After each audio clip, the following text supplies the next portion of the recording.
It's the largest garment factory in West Africa, in Aba, Abia State, Nigeria. You can never believe that something like this exists in Nigeria, not to talk of being built in Aba, Abia State. And this factory produces wide range of wares that are exported to different countries abroad. They also produces clothes, wares for different companies, different brands in Nigeria. This factory was built by one man beyond clothes in Nigeria. He established this company after graduating from law school. He abandoned his law and went into tailoring apprenticeship in Aba. He started it very little. Today, he has established multi-billion-dollar clothing factory and employed thousands of youths that work in this factory. They have all kinds of equipment that they use to carry out their productions. They have different departments in this factory. This clothing factory is well equipped with computers, advanced technologies. In fact, the kind of equipment you will see in this factory is the same thing with the ones you can see in China. Just take a look.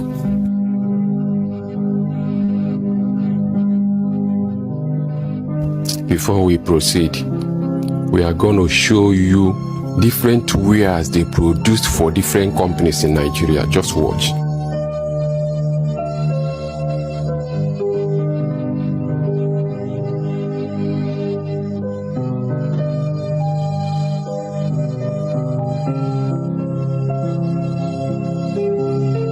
After seeing all this, I don't think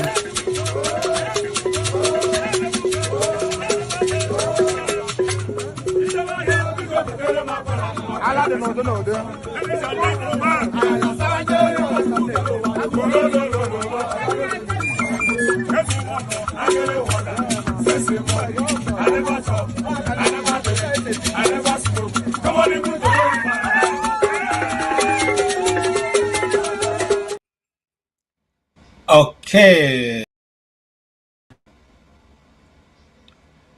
It is good to be here. Good afternoon, viewers, ladies and gentlemen, people of goodwill all over the world. It is afternoon on my side. I don't know what it is by your side, but we are once more here to do a good job in discussing the affairs of the world.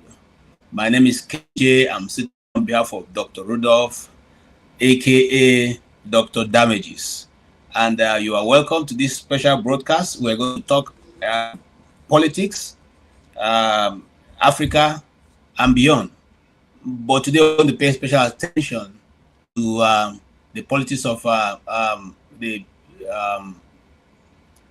the federal capital territory, that's Abuja.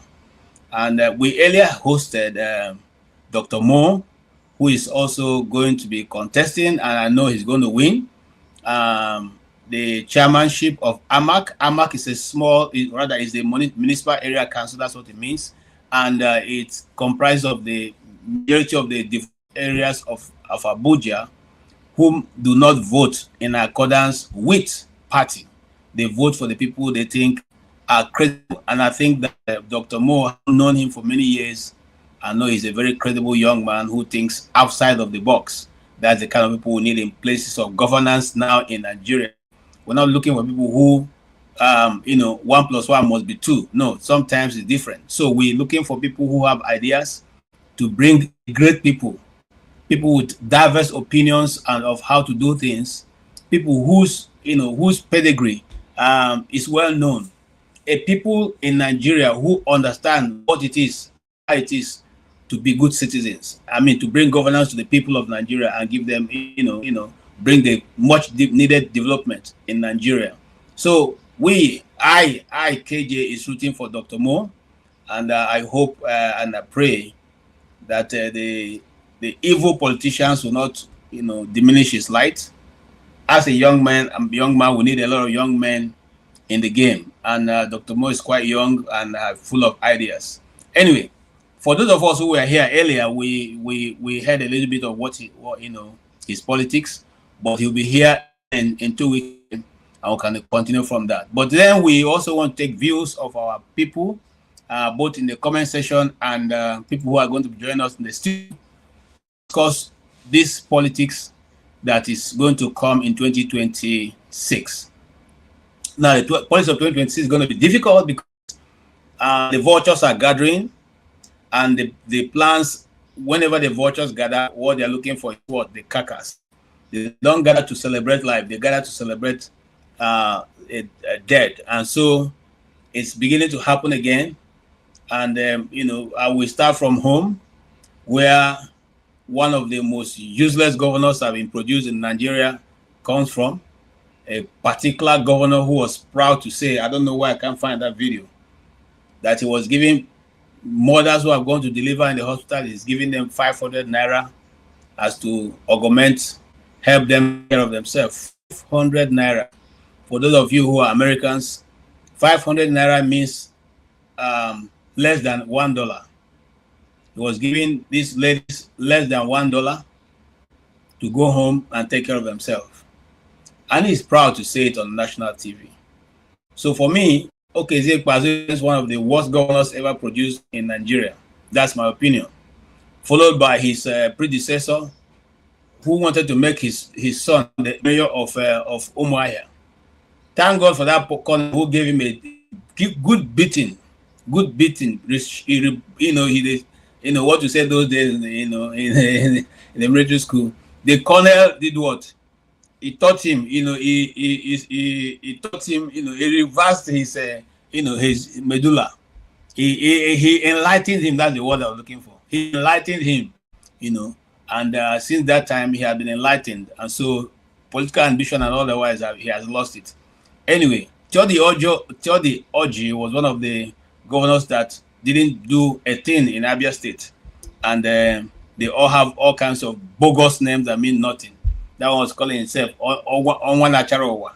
I don't know who gave him that kind of title. He should be Onwanacharo in the family, and that's all. However, having said that, we come down to Orji Uzor.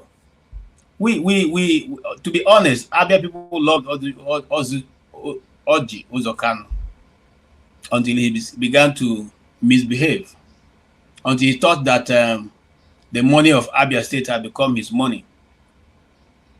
Unfortunately, by the time he left Abia State was worse off than when he found Abia State. And I want to tell him, and for those, I mean, Doris Ogale, I will advise you not to put, you already have a very dented image in the social media. We don't want to dent you anymore. Please, take your hands off that man's case. Because Orji Uzor's case at the end of 2026 is going to be like his company, the slot company. I've been looking for the video I took of that slot airline that are parked somewhere in the Gambia. They are in the burial ground of Gambia where they bury planes. And we have given him enough time to repent of his evil, but he's not. Instead, he's going ahead to say he wants to change, want to bring APC to Abia State. Abia people do not need, and I'm going to do a special program. Abia State do not need people like you, Orji Uzor. We respect you. We allow you to be in the Senate because we know, after all, nothing comes from the federal government to Abia State. So what's the big deal? But don't put your hand in Abia State. If you do, even you'll not be able to return to that Senate. I'm telling you. I'm from your constituency, so I know what I'm talking about. And there are many of us here. So please, those who see him as our uncle, go and tell him to just mind his business. We don't have a problem him representing Bende. Let him continue to do that. Let him remove his hand from Abia. To be 4-1 is to be 4 army. Okay, I've said my bit. And I'm going to now post the line so that all of us can come and have to judge. Like we say, if we judge you, there is no need for war. And the situation in Nigeria has gone beyond keeping quiet. Every well-meaning Nigeria should be speaking up right now, because the world itself is not waiting for us to get our ass together. the world is moving. And as long as the world is moving, new things are going to be coming up. New powers are going to be coming up. New territories are going to be taken.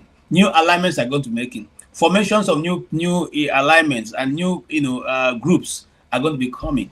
Some people were quarreling. Why did a particular president remove his country from 66 different UN organizations?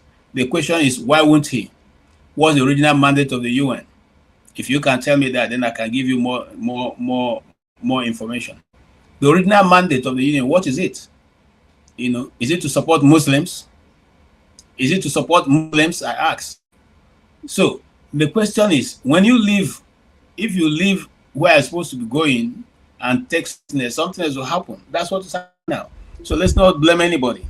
Having said that, I welcome to the panel my able brother, the Ohangaga,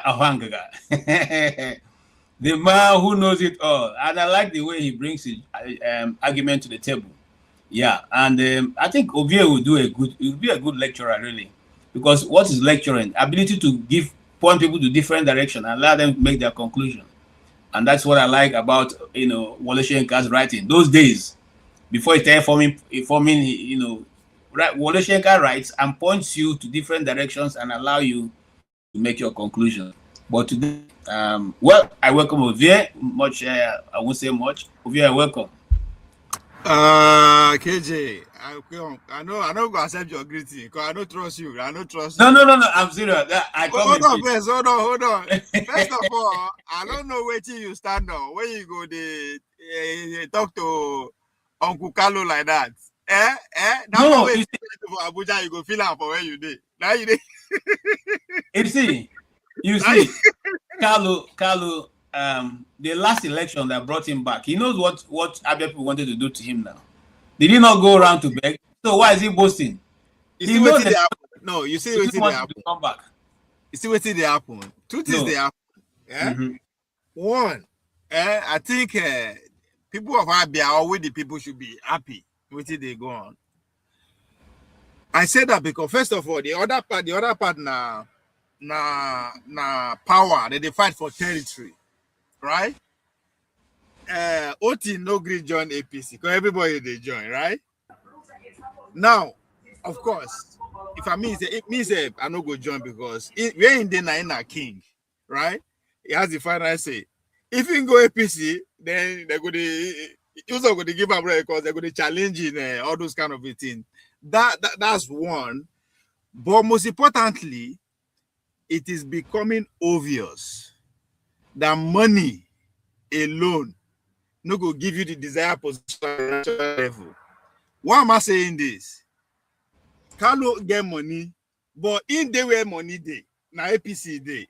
So nobody only get money, right? So if you drop money, other people say go drop. So you need numbers to back your money up, which is where in the supreme before, right? In the control the state. Now another man don't come where he say come. That followership, nobody say they don't slash her in don't get time again. So at the national level, power, they go down the challenger beyond. The same thing goes to Wike, right? Money day, but you still need some numbers to have a very strong standing at the national level. So it is when I say a group, it's a group because now they go begin consider the people.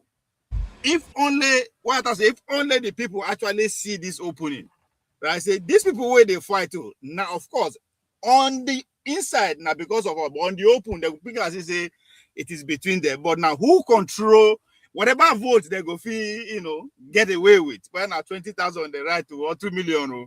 Whoever they control that, now the fight they see for Abia State. So it's a good thing. At the end of the day, one go win. But if that person no go win without actually doing by the people, and from the public song where everybody sings, as if the governor is actually doing well.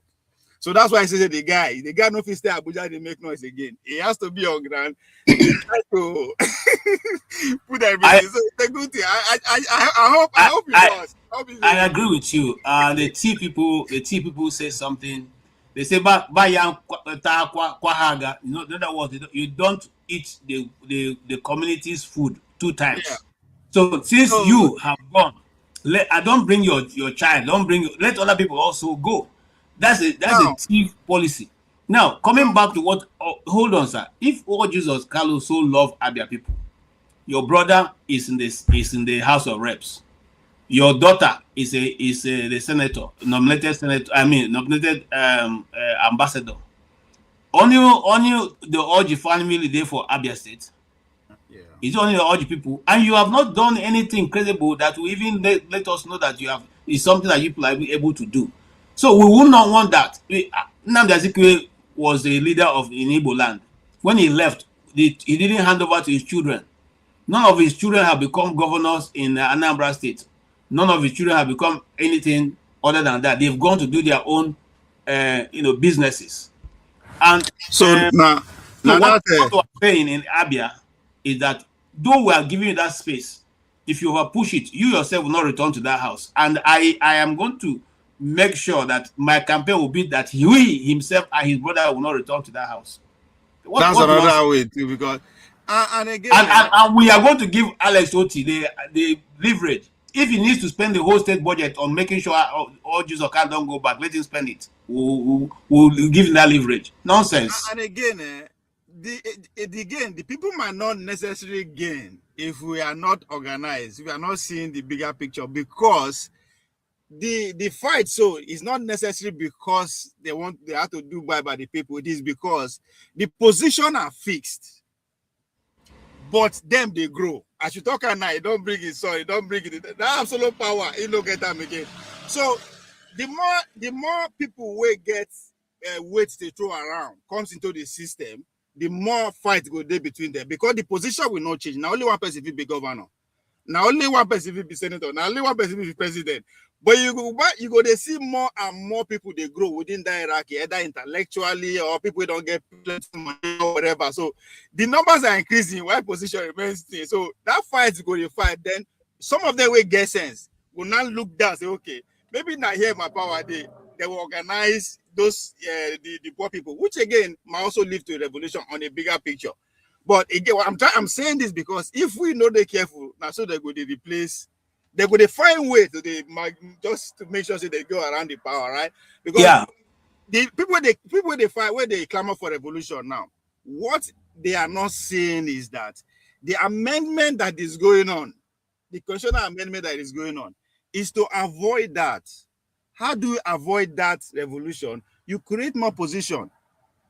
Because now when we the verse, not if it happen, but when down the verse, something will happen. So for them to get to that point, they will create more position. That's why they are calling for more state police, more this, so they can spread their weight again. So they will maintain that hold on the institution and power for as long as they can.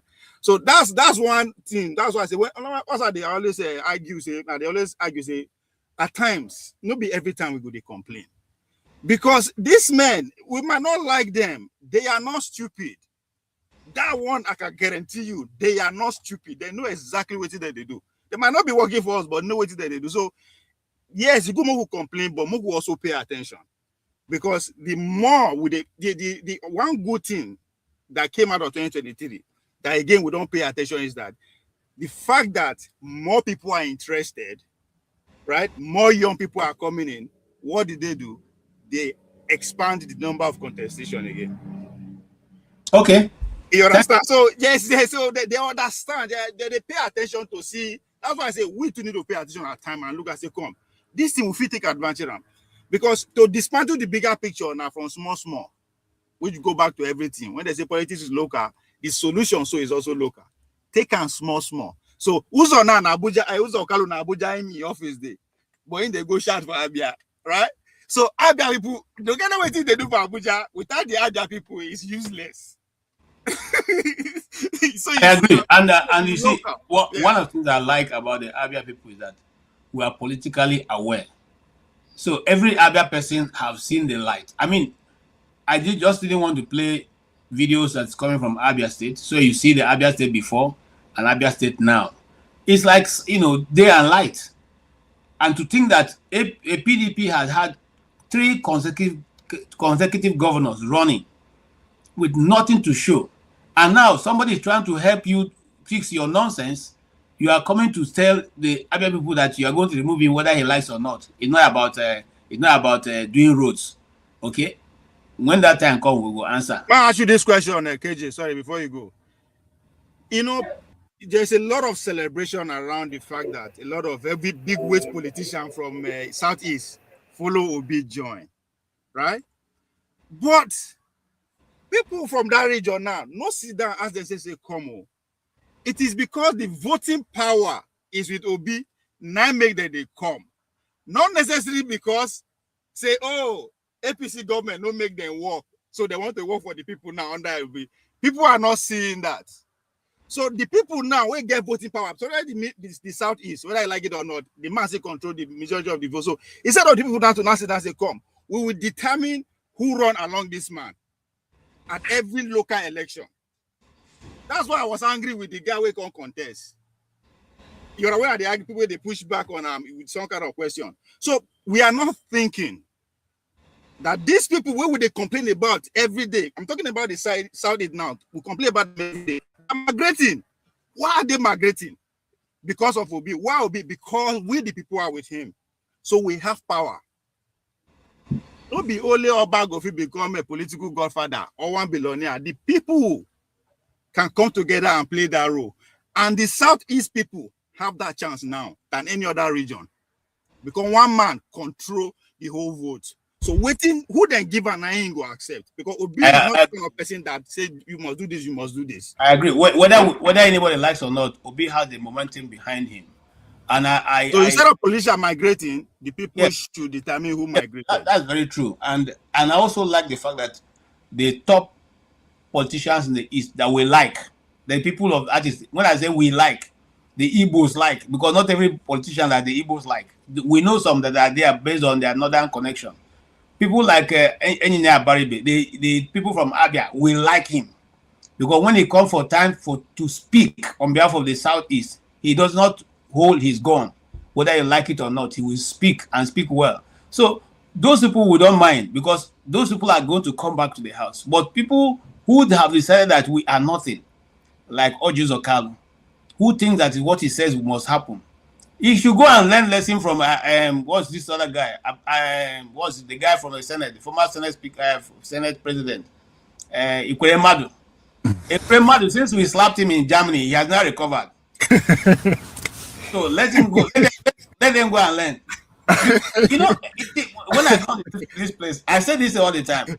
If there are people representing us and we are all one language, like when we went to slap that man in Germany, it wasn't a federal government problem. It's Igbos slapping Igbos. So it's not a problem.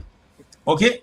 And then he didn't still learn lesson. And then the ghost of Igbo land took him to London and they put him where he the same way they're going to put this man. And I will show you why they're going to put him also very soon in a very interesting place. This is why they're going to put him away very soon. You see him? You see him? I know. This one, you should say this one will be AI, not be AI. No. He went there and I had a meeting with him. He's not AI.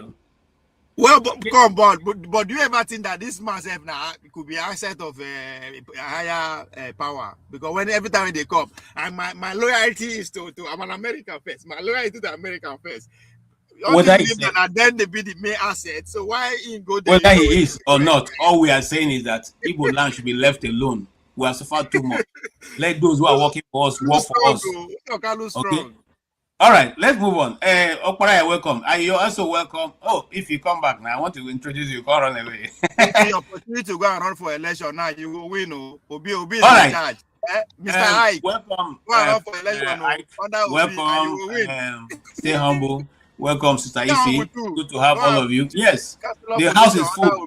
You will win. Yes. Okay. Okpara, what do you say so far? Let's start from there. What's going on in Abia State and how do you see it? Yeah. Good evening once more. Ify, how are you doing? Yeah. Abia politics. I'm from Imo State. Good evening, sir. Stay humble. So the issue is that the issue with Abia. Yeah, thank you. Okwebele, my brother, I dey see you, I dey see your state. Your state, they want to put something for your state. Make una do something, oh, please. They want for my governor, they not go succeed. We are triumph. No problem. So, you know, other politics is it's not different from Imo politics. We are very unfortunate to have these people in high places of governance in Igbo land. Very, very unfortunate.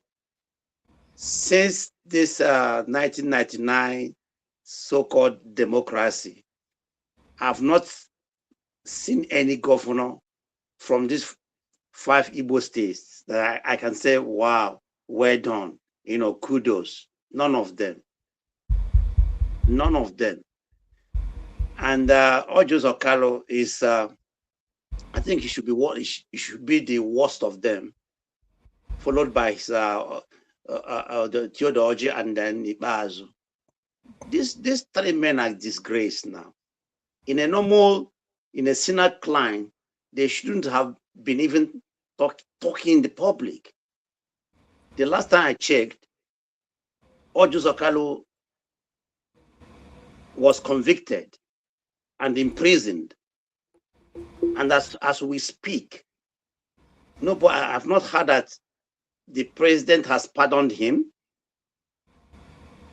He was, I think he spent 6 months in the prison and came out because, according to them, the judge that sentenced him was not the proper judge that's supposed to sentence him. That's how he came out from the prison. Technical issues. So, and such person went back to Senate. In fact, when he was in the prison, he was still receiving his salaries. This is the kind of society we are in. This is the Nigeria all of us are talking about, trying to make sure that it works, trying all our best.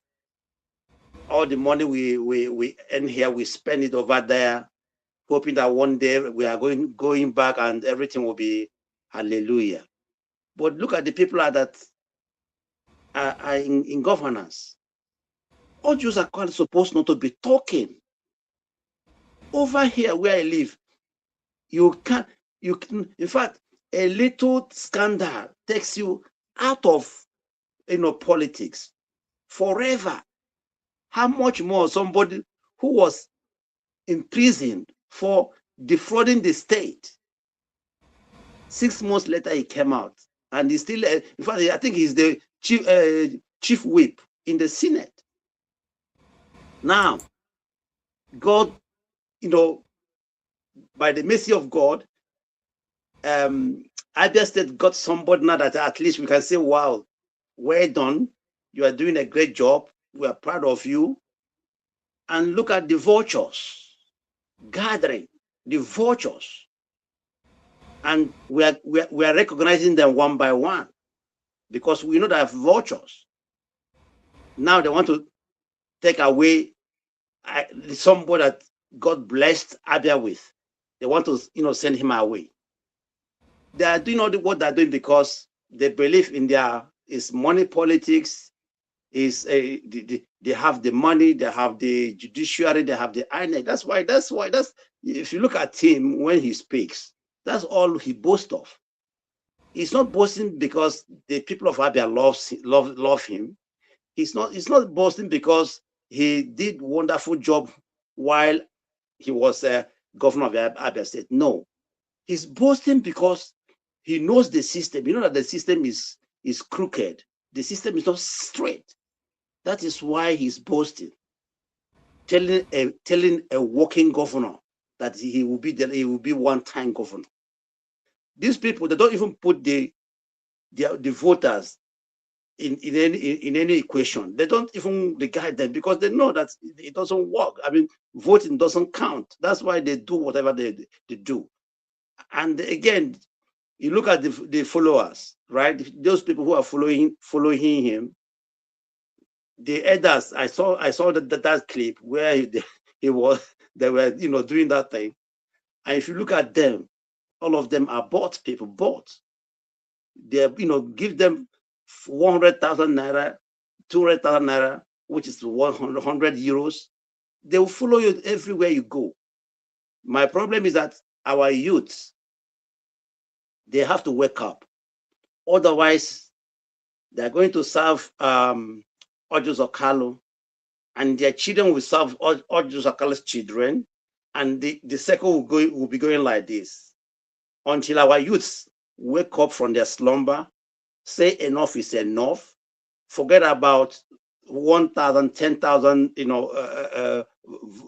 naira for vote, and then stand for righteousness, stand for what you see that is good. Otherwise, this thing will continue. These people you call in Abia State, in Imo State, in Anambra State, the past governor, the past senators, the whole Igbo land, these people supposed not to be walking on the street freely. You see what the northern youths are how they are dealing with their own people. But because they see that Igbo youths are very calm, they are not violent, they are very afraid. As Ojukwu, when Ojukwu was alive, he said, look, it's only in Igbo land you will see a policeman beating somebody and other people will be running. In the north, they'll gather and pursue the policeman. And that is what is happening until our youths wake up from their slumber, forsake these people, reject these people with their money, and then vote for their conscience, vote without fear, vote without taking money. Igbo land will remain like this. I pray that coming election will be different, because as long as what we are seeing here, I have a friend who lives in Umuahia. In fact, she was living in Lagos. She was living in Lagos and relocated back to Umuahia. And since then, she has never went back to Lagos. Okay. Thank you. She's telling me, she's telling me what this man is doing, that this man is a great person. He's doing a very good job. So anybody who is trying to remove him is making a mistake. Let me tell you how what Alex Oti have done. My wife is not Igbo. My wife is from Ishekiri. But right now, my wife is saying, if we need to go back, we'll go straight to live in Umuahia or in Enugu. We used to live in Abuja. Abuja is beautiful. But right now, because of what they are seeing, and then somebody who has been in the government of Abia State for more than 36 years, telling us I couldn't do anything, and now you want to come and begin to tell us what to do. And I want to say something to you, Okpara. No, hold on. The youths in Igbo land are not sleeping. There's a time we give you respect. Ndị Igbo na-atụ isikwa ma okenye emezie not supposed ime ekpuru nkata gwa ya okwu. So we have come to that point. That is why we slap this man got. He will remember the rest of his life. Are you telling? You don't tell me what I know. Don't tell me what I know very well now. So that's where we are now, because we have respected them and their age and everything, but they're not respecting themselves. If not, and since then, they have been avoiding coming to Germany. Since that treatment, they have been avoiding coming to Germany. And this is what we mean when we say, why not we do it this way? Why not Igbo people or other people, govern their people, be on their own, so that we can treat these people the way we like. Treat them. Yes, because assuming that the Premad was a Yoruba person, we wouldn't have touched him, because the consequences would have been, very, very, very different. But we know that this man is our own, and let us handle him the way we're supposed to handle our own. That is why you saw there was no outrage much. There was no crisis in Nigeria. These people, until we teach them lesson, until we are not talking about killing them, no, but at least teach them lesson. Teach them lesson. They will never learn. Even before him, when Okrocha was the governor of Imo State, he was in London. I don't know if you saw that young man, that clip That was Okrocha, who came where Okrocha was giving lectures, and called Okrocha, you were a criminal. Okrocha, you are a murderer in London. It happened. People were like, what is happening? You called him, you are a criminal. What are you doing here? So this is what we're supposed to be doing for against these people. They loot us, they ruin our lives, they ruin our society, in fact they destroy our society, everything. And then you see them here, coming here, their children are here, they have houses everywhere, and they live up our states, our region in desolate. We have to deal with these people, otherwise they will never learn lesson. And those people who are in America, finally, those guys who are in America, you guys are very, very docile over there, I'm telling you, because that's where they come. That's where they come and mess up the whole thing. In fact, so most of you that in America, you guys are what you are waiting for. Maybe I will be he'll come in for to be a commissioner, or I'll be this and that. That is the problem you guys have in America. If you guys are going to deal with these people, they will stop coming to America. No, okay. Let me tell you, most of them are not coming to Europe anymore, or mostly in Germany. Thank you so much. Because they know that we're waiting for them here. Thank you so much. All right, let me move on. Mr. Ike, welcome. You have heard the argument so far. What's your take? Happy Sunday to every one of us today. And then one, if you can God bless you. Well, my first of all, let me say,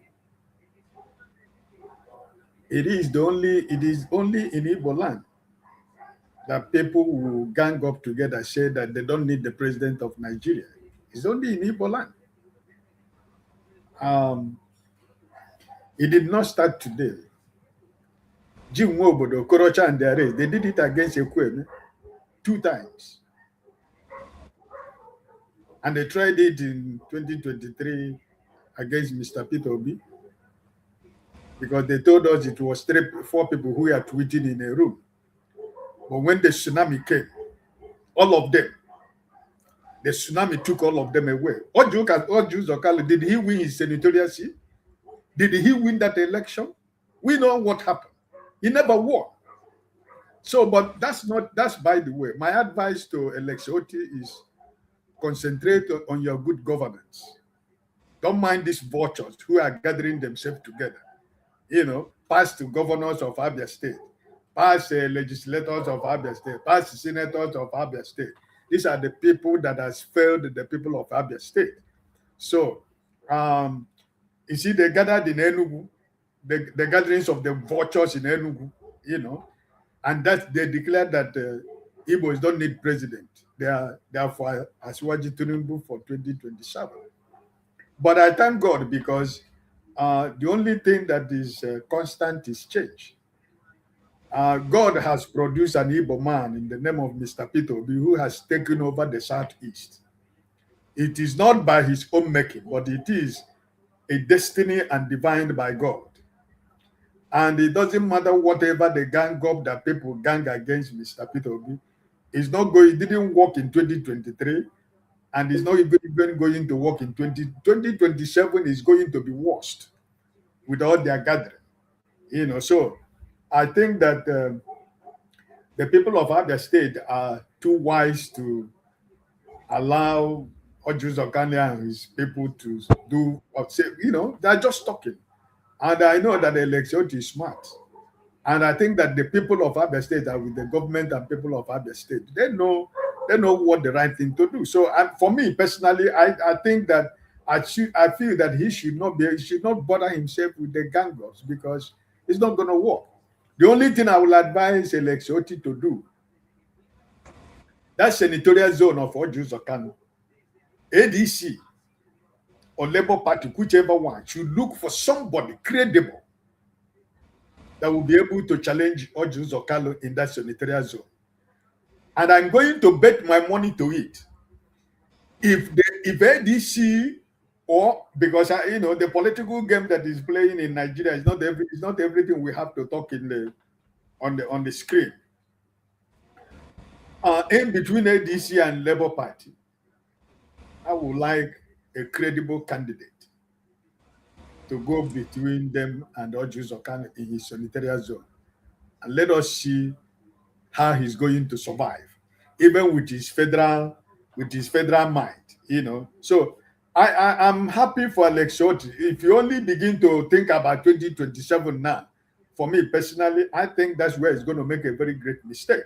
Because even the ground that those people, those vultures, are gathered together is with Alex Otti.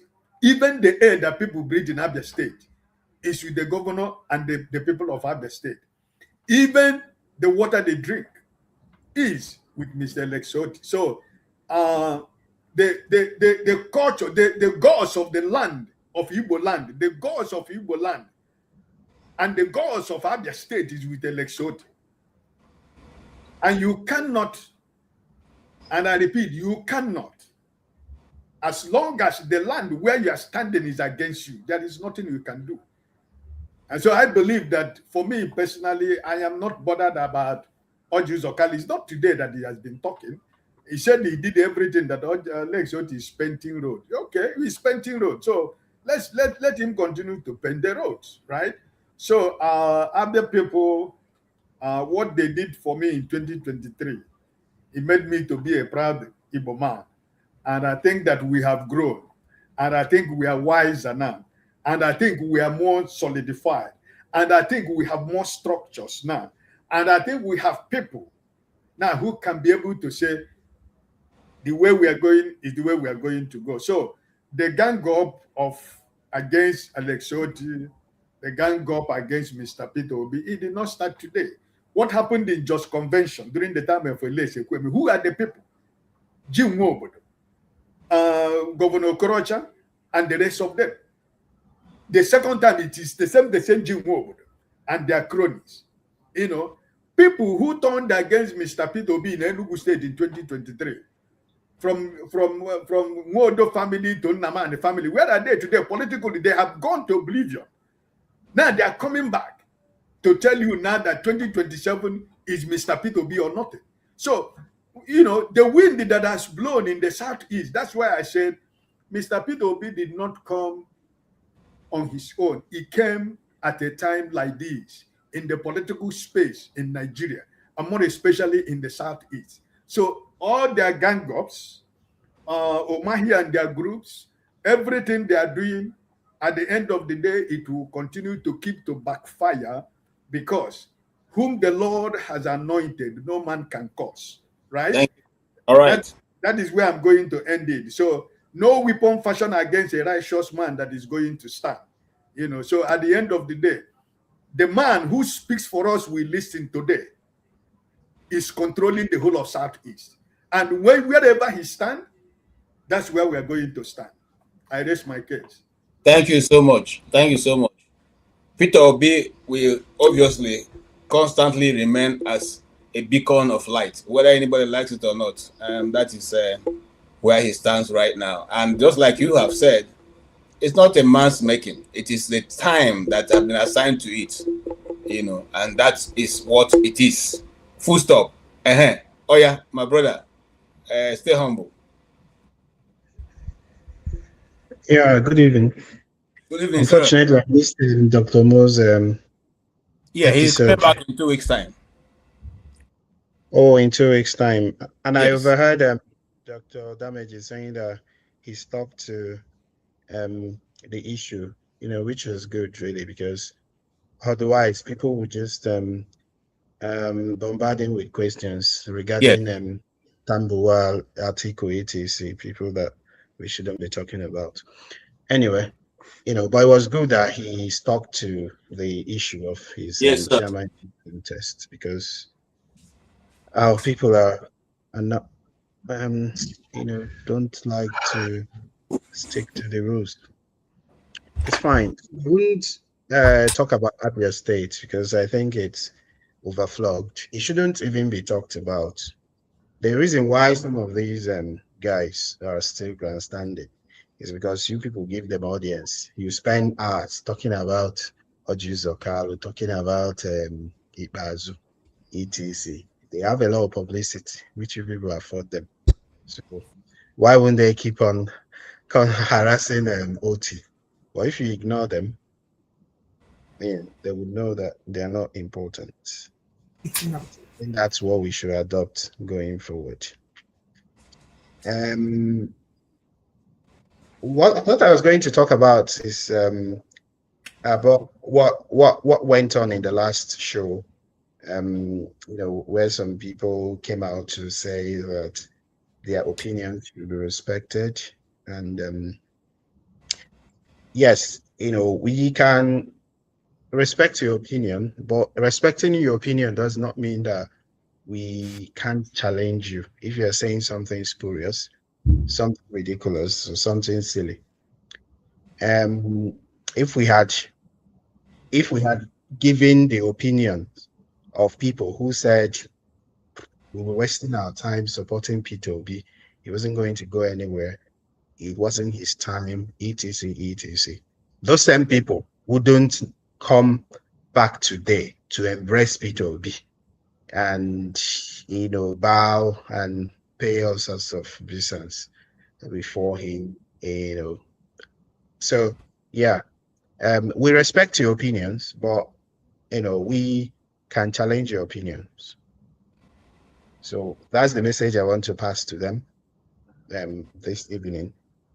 And I was going to say that in the last, I think, 24 hours, 48 hours, a lot of things have been said about what happened to our sister, Chimamanda.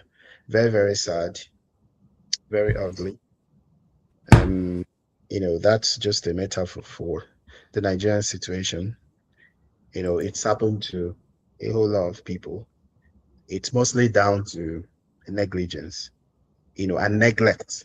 It's mostly down to neglect of the healthcare system by the government, because the least the government could do for Nigerians, the least is to provide free basic and secondary care and free education at all levels.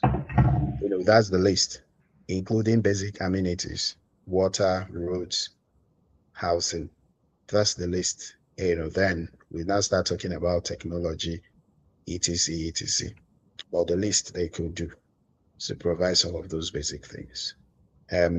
Yeah, I will not comment on that till I get more information, because I've heard some people saying things like, why would they give propofol? Why would they give this and that?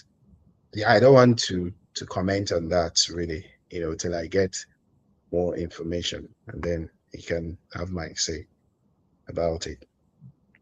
Regarding the coalition that they are putting together, it's quite unfortunate really that we've not been able to, that Nigerians, especially those in diaspora, who are the sleeping giants, not been able to put together a platform where credible Nigerians can actually run. They are still dependent.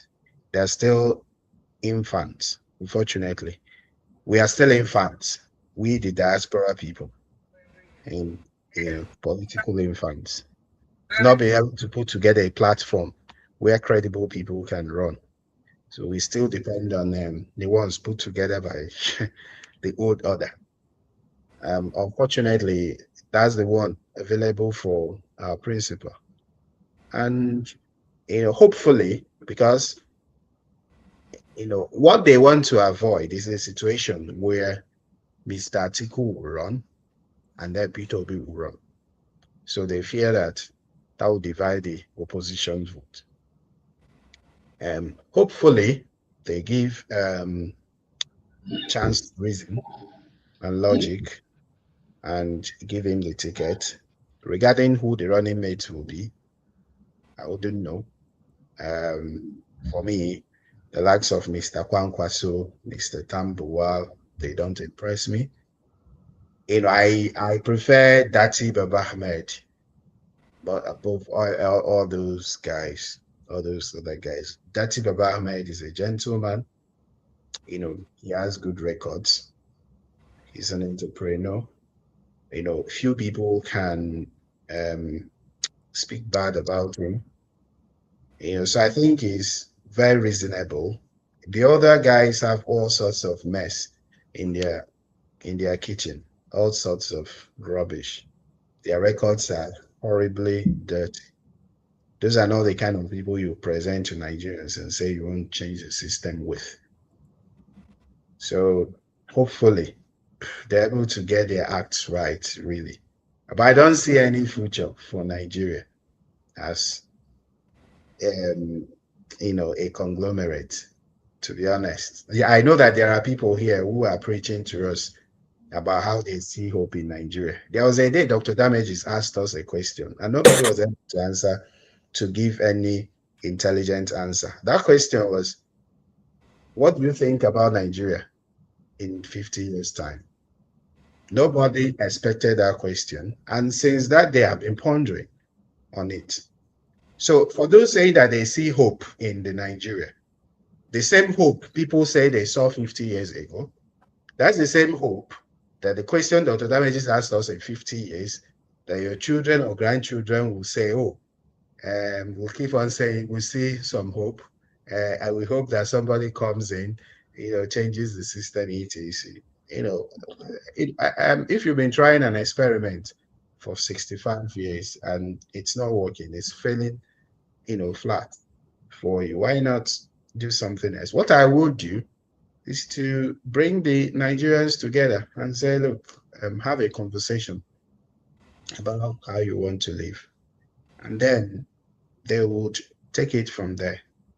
Okay. Yeah, but seriously, I don't see any hope. All right. Thank you so much. Yes, you're not the only one. A lot of people don't see any hope, you know, because we cannot continue to do the same thing over and over and expect a different result. That is madness. But maybe Sister Ivy has a better hope for us. And yeah, Ivy, you okay, you are shaking your head. What's the reason? You don't want to say anything? Uncle KJ. Ma? Uncle KJ. I agree with that. Good evening, everybody. Good evening, good evening, good evening, good evening. My brothers, good evening. Happy New Year for the people I'm meeting for the first time this year. So I agree with everything everybody has said so far. With what Mazia Para said about Oju Zokalu, in a working country, Oju Zokalu should still be in jail and serve his 12 years in a working country. But of course, we don't have a working country. So what do you expect? I think the only argument or the only problem he has with it is because Oti refused to join APC. So they all came, you know, and started attacking him just because he refused. The problem with Nigeria is not even joining the APC party. Like I said, had it been Tinubu is doing well, he wouldn't even need to campaign for second term. We will all vote for him. But because he knows that, you know, he's not doing anything, and see what is happening in Nigeria. And like I told Omo yesterday, that Nigeria is in a disarray. Nigeria is in a complete disarray. It's just like we don't even have a government. We don't even know where our president is. I haven't seen any foreign leader come to Nigeria to spend a holiday. Once they visit Nigeria, either once or 2 days, or a night or 2 nights, they will be out. But we have a president that will leave. Even Donald Trump don't even spend that much outside the United States. But our president, 2 weeks, we haven't heard from. He released a statement, I think after the New Year, like a New Year message or something like that. Of course, the same old he's been telling us since he got into office. So in general, I don't even know the way forward, to be honest with you at this point. Nigeria is a country, anybody will come and do whatever you want to do and get away with it. Nobody is held accountable. There is no accountability. Look at Yaya Bello now coming out to contest for election against Natasha. Is he not supposed to be in jail? Let's even talk about that. At one point, he used to be the youngest governor. I think he was governor at the age of 40 something, right? The youngest governor ever. And look at how he F. Look at how Kogi is. Look at how Edo is. Look at Edo is bleeding. It's like my brother says, it's not only Edo, but the whole Nigeria. But I've never seen Edo like this. The other day, Mama P went and did a video about the drugs, infestation of drugs, and how people are ending up in a mental hospital. How did we get here? How did we get here? We don't even have a good hospital. Look at what happened to Adichie as child. Do you think she will ever bring her children back to Nigeria to visit? I don't know. If you ask me, I will say, I don't think so. Just for you to come down for Christmas. But like I told Omo yesterday, this is everyday poor man's life, every day happening in Nigeria. Just like Antonio Joshua. The reason why we heard about these two people is because they are celebrities. That's why we heard about them. As I'm talking to you now, somebody somewhere in Nigeria is dying due to negligence, and nobody will be held accountable. The highest Chimamanda we do is to sue the hospital. And after that's what's going to happen. They're not going to shut the hospital down. At most, they will settle in a monetary terms. And where do we go from there? What about the people who doesn't have anybody that can speak up for them? Who doesn't have? I have a friend. I don't know most of you who are on TikTok. She used to dance. She dances very well. A lot of people were thinking that she is pregnant, but she was pregnant, but she wasn't. She had a fibroid surgery, got complicated. She died, right? On today, there is no justice. Her sister is here with me here in Atlanta. A lot of people thought she went to do cosmetic surgery, which wasn't the case. Not fibroid, hernia surgery. So, I mean, I don't even know the way forward. We don't have healthcare. We don't have education. We heard about the one VDM went to Morocco and interviewed some students who went there to study international. I think they are international students or something. The government cannot even pay their school fees, accommodation. I had one of the students process. Must you send them to go to another country to study? If you cannot sustain them, why did you even start it? Why not leave them in Nigeria and pay for their school fees in Nigeria? Must they go outside the country to go and study? But all of their children, all of them, they are studying outside the country. This is African country. We don't even want anything. The only time I bring out my passport is when I'm going to Nigeria. That's the only time I remember that I have a Nigerian passport. Any other country, you can't bring it out. Because they might even, the immigration officers might even shoot it in your eyes and shove it in your mouth. Because that's how our politicians, that is how much they have degraded Nigeria as a country. We don't have no respect anyway. Even Chad can talk to us. Every other country in this whole world can talk to us anyhow. And we are giant of Africa. But we don't have anything to show off for it. President out of the country, we haven't heard from the vice. It's like we don't have leadership in Nigeria. Who is in charge of this country called Nigeria? 200, almost 300 million people. Who is actually in charge? When Dr. Mo was here, I was driving, I heard some people asking him where the president, how will he know? He's not in the government. How are you gonna ask him where the president is? If he's in the government, then he'll be able to tell you. If you want to know where the president is, ask the people in power. And for him to get to that, national politics, he has to start from somewhere. I disagree with a lot of you people, a lot of people when they were talking to him and all that stuff. Somebody got to do the job. Yes, I understand what is going on. But if you feel that he cannot do it, you go and contest, and we will support you. Somebody got to do the job. The only problem I have in Nigeria is that, we are not united. And let me break your heart, and this is one thing I will keep saying. We will never be united. Disintegrate the country.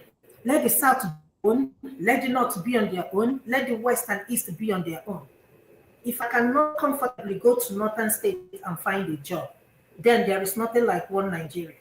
If I cannot comfortably go to Lagos State and find a job in the government parastatals, there is nothing like one Nigeria. Likewise, Yoruba, Hausa coming to the Southeast to look for job. There is nothing like one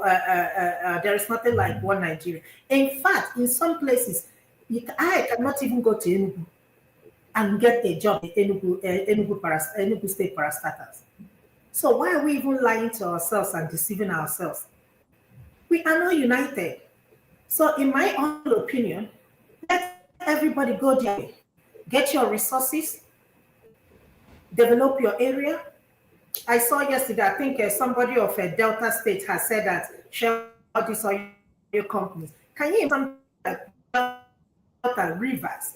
The country was in for literally for how long? In Port Harcourt. And I'm like, where is the oil money? I didn't see anything. Everywhere dirty. They're talking about roads. When people talking about wicked built road, I was looking to see the roads. I still cannot even see anything. I don't know how it was before he took over. Look at what Wike is doing in Rivers.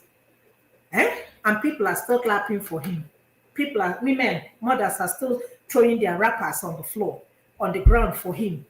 Likewise in Abia State, mothers are throwing their wrappers on the floor for Ojuzo Kalu and somebody, the other Kalu guy, Benjamin Kalu, I think his brother. When are we going to get sense? Where is future? And I keep saying it. The last time I came back in December, I wasn't happy. Why? Because they held me hostage at the airport and asked me to pay 6,000 naira because I carried a dry fish. I said, why?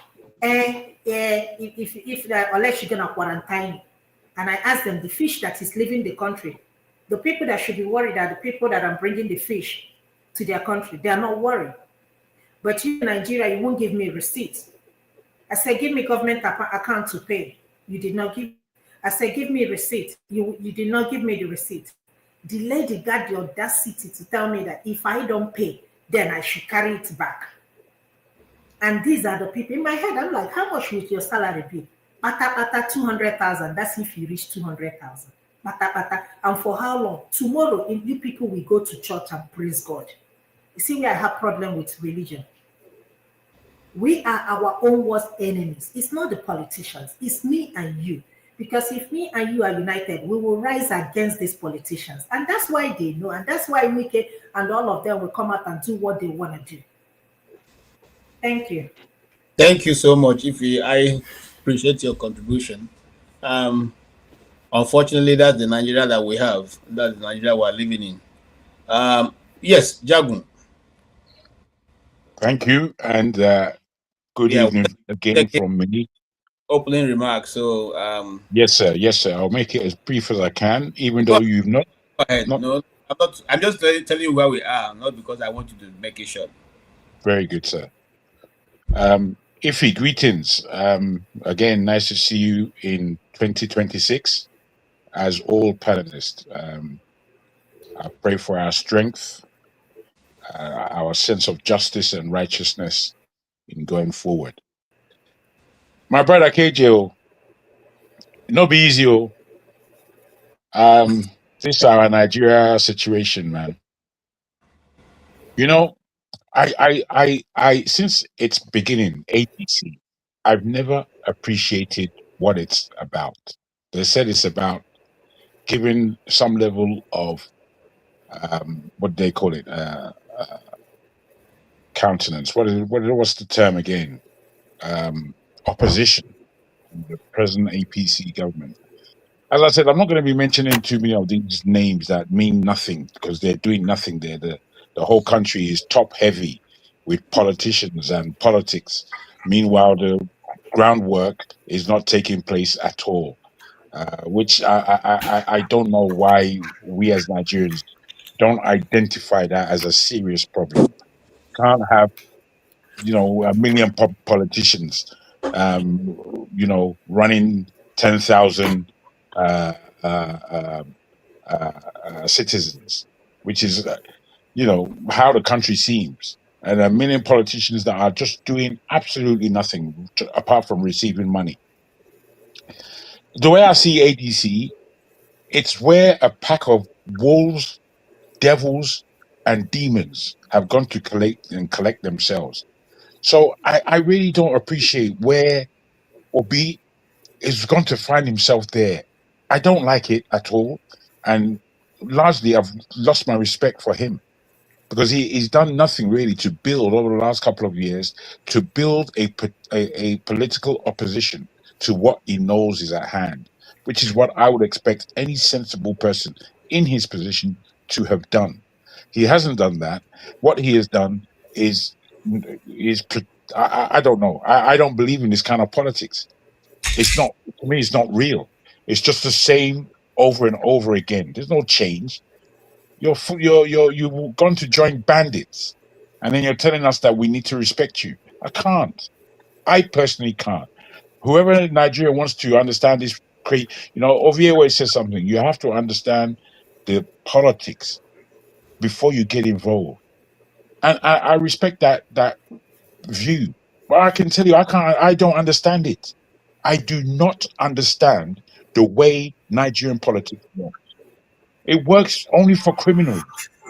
Anytime I see any change in Nigeria, I look at it, I can really see how a criminally minded individual can gain advantage in this new change of politics or in this new apparition of politics. It's a disaster. It's a disaster just waiting to happen. Just have to wait. When you get the same again, when you get more repetition, then you might wake up. I can guarantee you, whatever happens, if they do 2027 elections, whoever wins, let's say for argument's sake, it's ADC, you are not going to receive any change. None. Nothing. Zero. Mark my words, you people that are looking for stupid people to run your government, a revolution is needed. I'm saying it again. The way a revolution should be conducted is that everybody in the country stops working for a good season. As we come to this year, and then it's between September 2026 and March 2026, everybody should just stop working. We are not going to work because we don't believe in a 2027 election, and this is what the people of Nigeria are saying. And then we itemize what it is that we are saying. I'm telling you, it will shake Nigeria to the bone. And then we would not necessarily elect, but position an interim government for the next 2 years. This interim government would be responsible for writing a new constitution, for figuring out and dusting out all the problematic issues that are oppressing Nigeria. We work out what we are going to do for our civility and the common decency of every individual man, woman, and child in that country. We need to restore dignity. The country has no dignity. We're just doing whatever it is we want. We're behaving. We had Donald Trump before Donald Trump ever came to any presidency.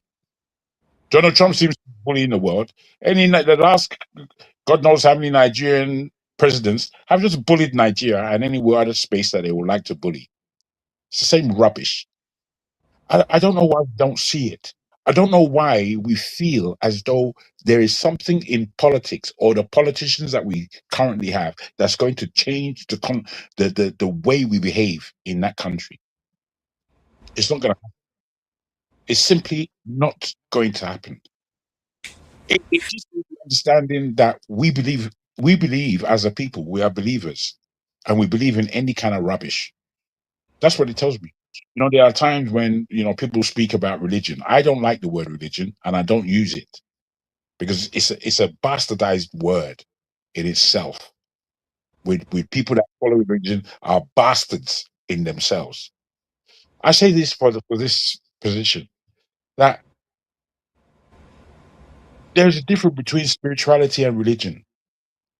In religion, you look outwards and you look for what others are doing in order to join them in praise and worship.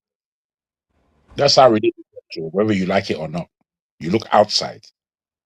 In the spirit, you have to look inside. and it's inside that you would find God, for real, for real. You would find him. And if you are obedient as a human being, you would know how to direct your life. You would know what righteousness is. We don't behave in any righteous or dignified way. We behave like animals. I don't know who wants to argue with that, but if you want to argue with that, go and argue to yourself. We behave like spineless individuals. We behave like we don't have spine. We can't stand up because we're afraid. We are afraid. You know, again, Ovier, excuse me, because I'm going to talk about my own personal, my own personal story again, my brother. You see, I'm so personal, Ovier. I must tell you, I'm so personal because I'm involved. I'm involved in this madness, and I've been involved for an awfully long time, and I've seen too much. And the examples of what I've seen are within my family, within my circumstances, within my circle. That's where I have to find them. And when I speak to another Nigerian, they would agree that this thing is truly happening. It is with, as you say, Ovier, because I don't want to be sword fencing with you this year. You know, I don't. You put out to me Happy New Year, and I took it on board, my man. You remain my champion. You understand? So I'm saying to you that this thing is personal. I do not like what happens to my heart when I hear about the Nigerian circumstances. I'm not happy. It's my heart that I'm dealing with, though. Mine. So I put it to you like this. Yesterday night, I had a dream. And I was being my vociferous self. And the person I was directing my passion towards, he was unafraid because he had people backing him. So this guy, he now went to get some big boys for me. I wasn't expecting it, even within the dream. They surrounded me, my brother. They were even towering over me, some giant muscular individuals. This is the dream. Bruh, I can't lie, I had panic in my spirit with bigger bullies than me around me. But then I had something else. Bruh, I stared them down, I stared them down. And you know, dreams, I can't direct dreams. They come and they are as they are. You know what I mean? When I woke up from this dream, I was happy with myself, I can't lie. I can't lie. Because I was afraid. I was scared. So I couldn't trust Nigerians. We are going to go through panic. We are going to go through fear. But we've got to stand up. We can't just sleepily watch this thing happening above our heads. We cannot. We can't afford it. We can't afford it for ourselves within Nigeria. We can't afford it for what Nigerians have to offer the world. I would end myself there. Thank you, sir. Thank you so much, Jagun. Thank you. Anybody following your trend of thought, we see the picture clearly that we are in a place of decision. AJ, information, sorry, if you can allow me. Yes, sir. I want to chip into something Jagu said. Okay. My brother Jagu, Yes, as a Nigerian, you can't be frustrated, you can't be angry, also you can also get offended with people's certain decisions in their political journey. Like as you said about Mr. Peter Obi. Let me tell you something. In the political space in Nigeria we have today, there is no political party that Mr. Peter Obi will go that this government will allow that party to survive. Either the political party, the last political party they wanted to register, ADA, that was the political platform Mr. Peter Obi wanted to use. But among the whole political party that asked for registration, it was this other and one or two other political parties made the cutoff mark. At the end of the day, they refused to register other. Why? They said the address they gave is not the same address that they have as their headquarters. That was the reason. Let me give you another reason. Labour Party has been Labour Party is in every court in Nigeria. After 1 week, Mr. Peter Obi left the Labour Party. INEC came out and said that Abure is no more the national chairman of Labour Party. Even after the Supreme Court has ruled, INEC told us that they were studying the ruling for more than 1 year. After 1 week, Mr. Peter Obi left the Labour Party. The same INEC told us now that Abure is no more the chairman of Labour Party. Why? Because Labour Party wanted to submit a candidate for this AMAC election in Abuja, because the INEC rejected their candidate. When they wrote INEC told them, yes, because you don't have national executive anymore, because Abure is no more your chairman. This is the same INEC that have refused to recognize that Abure is no more the national chairman of Labour Party before the coming of Nana Usman. So, Mr. Peter Obi is, I don't want to say too much here. We are in open space, because what I'm telling you, I am not just an obedient. I am not just an obedient member, but I have certain information I'm not going to give you here. There is no, you see, this ADC Mr. Peter Obi is right now. Already, this ADC already, they have already started sabotaging ADC already. The only thing, let me end like this. The only person, the political space in Nigeria today that the APC doesn't have solution to him is Mr. Peter Obi. If you go to government of Nigeria today and APC, they have a department of Mr. Peter Obi. Just for Mr. Peter Obi, my brother.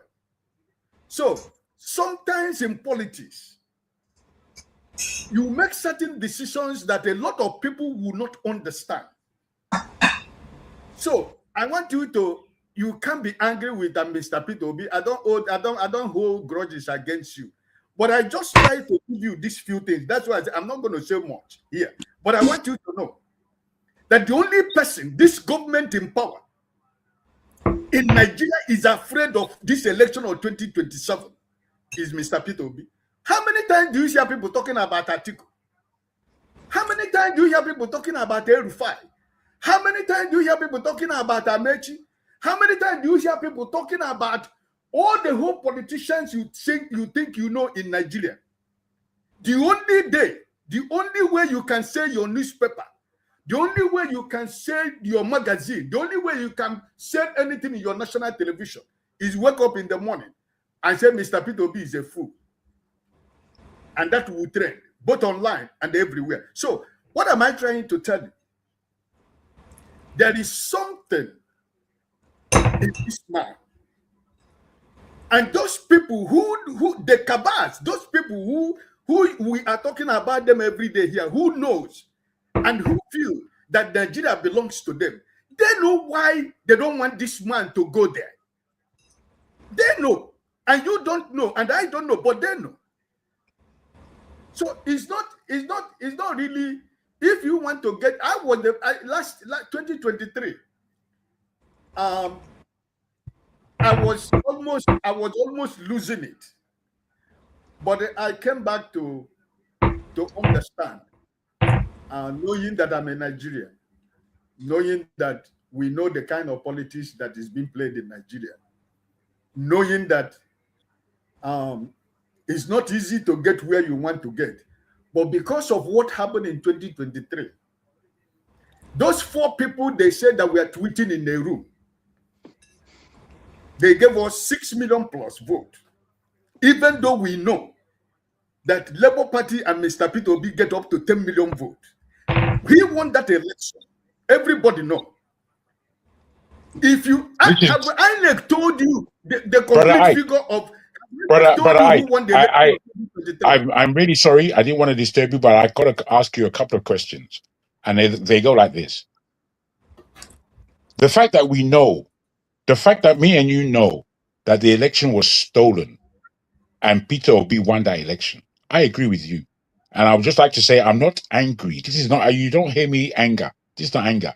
I'm speaking about my respect for people's mind and how it works. Tell me, the Datti Obi ticket that we all believed in, firstly, respected Obi for his consciousness and what he wanted to do.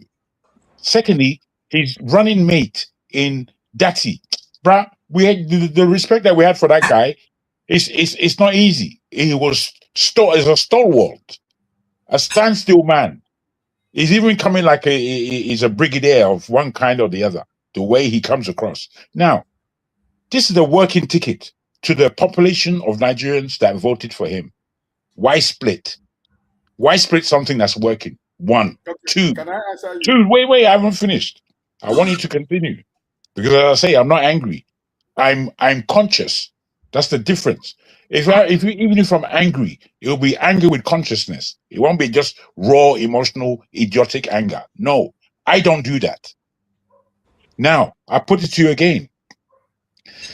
How is it that you maintain your dignity when you are moving and shaking with those devils, beasts, demons who have destroyed Nigeria? Or I'm asking a serious question. I understand all these complexities that you're speaking about, but I'm asking a serious question. How do you go and sit next to what could easily be your enemy and tell me that you are campaigning with these heap of bastards? That's my question, sir. Those are my questions. Okay, first of all, let me let you know. I'm telling you that Mr. Peter Obi and Datti Baba-Ahmed have never split. There is no split. I see. And there is not going to be any split. That is one fact I want to put before you here. There is no split between Mr. Peter Obi and Datti Baba-Ahmed. The politics of chess game that is going on in Nigeria, because that's what APC want. And we want to play that chess game politics. So disabuse your mind. Mr. Peter Obi and Datti Baba-Ahmed are still the same two people. They don't have any problem. There is no split. That's one. Two. I must tell you, I don't understand that. You can continue, but I don't understand what you're saying. You would. That's what I'm telling you. Nigerian politics is too difficult for a lot of people to understand. Because okay, I admit. That's why you don't like Nigerian politics, because it's not like where you and me is living. That the politics they play is different from the kind of politics that we play, right? I have a comment here, please. Look, my brother Ike, what I understood, what Jawan is talking about, it's not about Peter Obi or Datti, or he's talking about the system. The system is so rotten. I said it last 2023 election. In WhatsApp group where I was, they kicked me out, and most of them were Igbos. They kicked me out of the place. I told them that Peter Obi is a good person, but he's not going to win the election. That even if he won, they won't give it to him because of the system. I understood this man very well. The system is rotten. Mark it today. By the grace of God, next year we're coming here again to be discussing what happened. The system is rotten. This election is supposed not to be held. Stop this election, clean up the system, and then let's move forward. How can you conduct an election in this kind of circumstances? The INEC belongs to the president. The judiciary belongs to the president. Imagine. All the whole police belongs to the system, to the presidency. The DSA belongs to the presidency. How can you conduct election in this kind of manner, in this kind of situation? And you expect the opposition to win? Can I answer you? Excuse me. Jonathan just left power because he's a peacemaker. In Nigeria, nobody is going, no incumbent president is going to give you power. because of the system is rotten, is corrupt system. Thank you. So how do we clean up the system? Wait, my brother. I've said it now. I've said it. Wait. If I may, I beg your pardon, brother Ike. Brother Ike, I beg your pardon. I just need to address this. Wait. Let me. Keep the question in your mind. It's going to be very. Your question, my brother. No. It's going to be very short. I'm sorry, brother Ike. I'm sorry, Mazi. Stay humble. Anyway, I will leave that aside. Your question is apt. How do we clean up this system?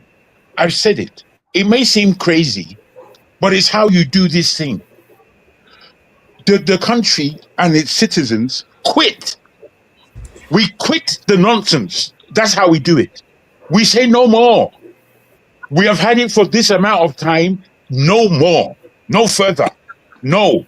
We are not going to do an election in 2027 because, as Mazia said, this is not any atmosphere to do anything that maintains this structure of madness. We are in madness. No, let me just complete.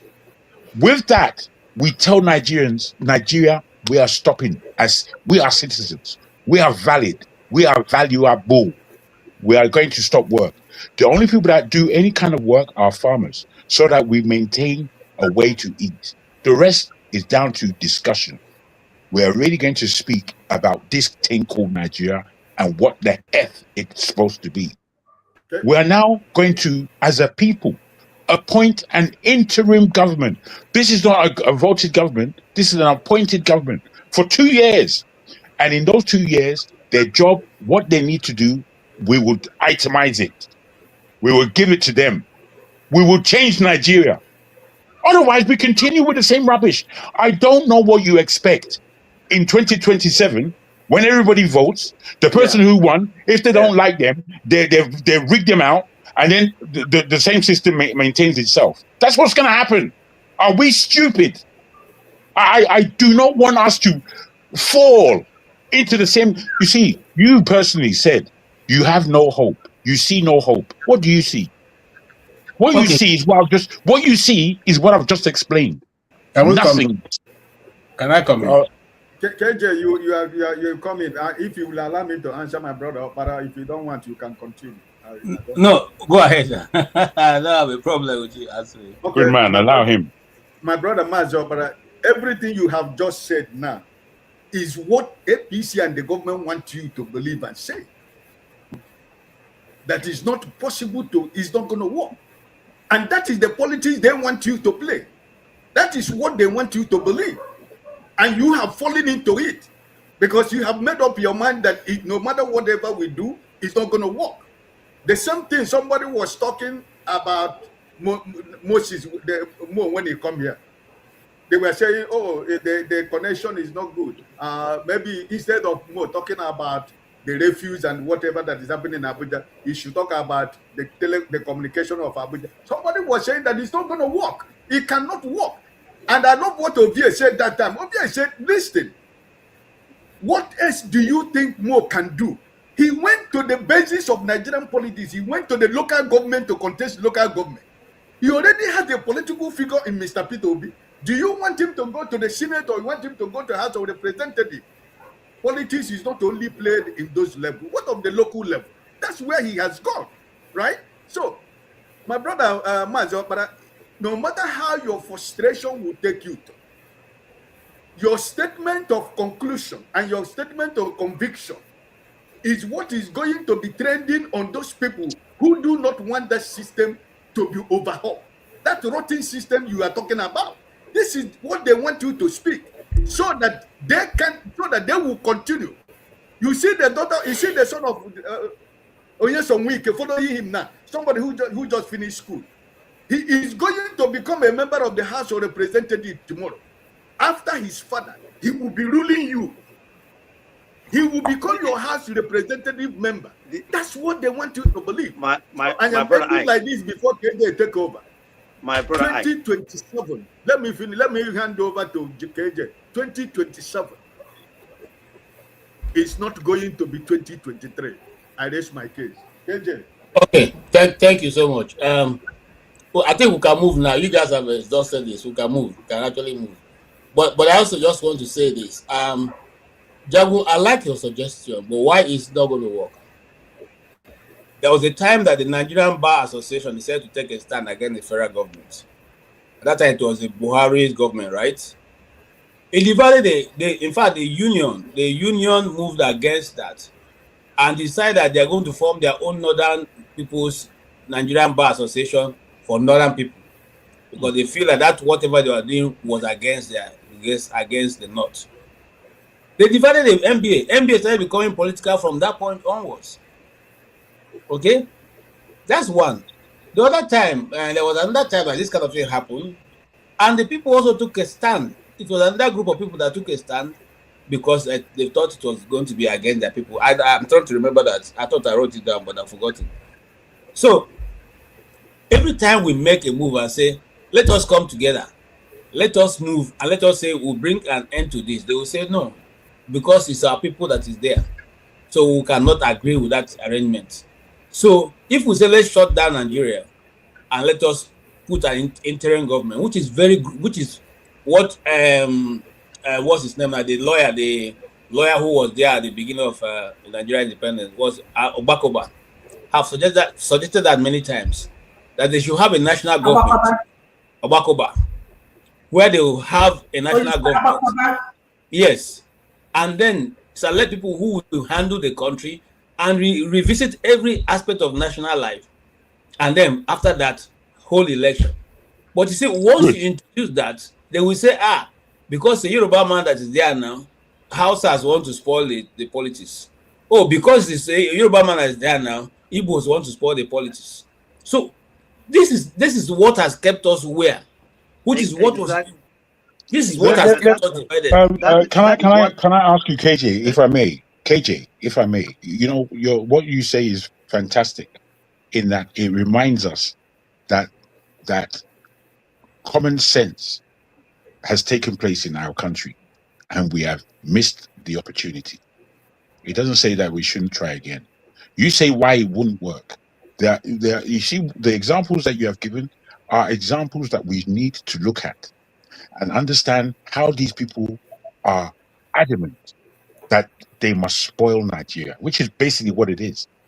When I say these people, I'll blame the big three. I'll blame the North, the Hausa in this case. I'll blame the West, the Yorubas. I'll blame the East, the Igbos. If the three of us are mindful of our big footprint upon Nigeria, our oppression upon Nigeria and Nigerians, why is it there are 500 nationalities, if you like, in the country? Why don't we bring the smaller ones and back them? We back them. We back them based on consciousness. Look, bruh, it's only our fear and suspicion that is killing us in that country. Fear and suspicion. We need not be afraid. We, as people, are the owners of that country. When I'm in my village with my people, I feel so much ownership, so much love. Bruh, by the time I'm driving into the village, bruh, my people, they start running behind the car until they reach my grandmother's house. I get out, everybody's celebrating. That is not only done for me, that is done for any indigene of that village, because we love ourselves. However, when I'm outside of the village, whilst Nigeria carries a lot of love, sometimes the suspicion that we have for each other. And it's all these small things that are spoiling our country. We've got to stand up. We've got to, and we've got to make sure that the small man can be seen. Because the way it is in that country, the small man is invisible. Get out of the way, Joe. You see how that one man slapped his houseboy or his driver was talking to him the other day? Just the way we behave for common people. It's the most rude. We're the most rude in doing. There's no country that does it worse than Nigeria when it comes to oppression. Let's make traction. And I thank you for your contribution. And again, I want to also call your attention to the latest one, which is just like yesterday. The answers. What ended the answers was the government decided to divide the answers in tribe. Okay, and the youth themselves couldn't hold. In fact, when they continued to mount the stop press at the gate, okay, they decided to move away from Abuja, I mean from Lagos, and use the Abuja guys, okay, to now declare that this thing have now been spent out of hand, and they destroyed everything right from that point going forward. So what am I trying to say?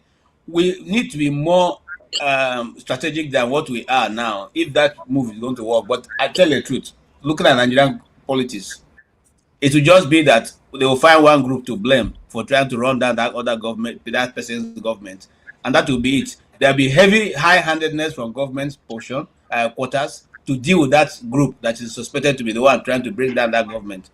And please, because I just 1 minute. If you want this Nigeria to work, it is very simple.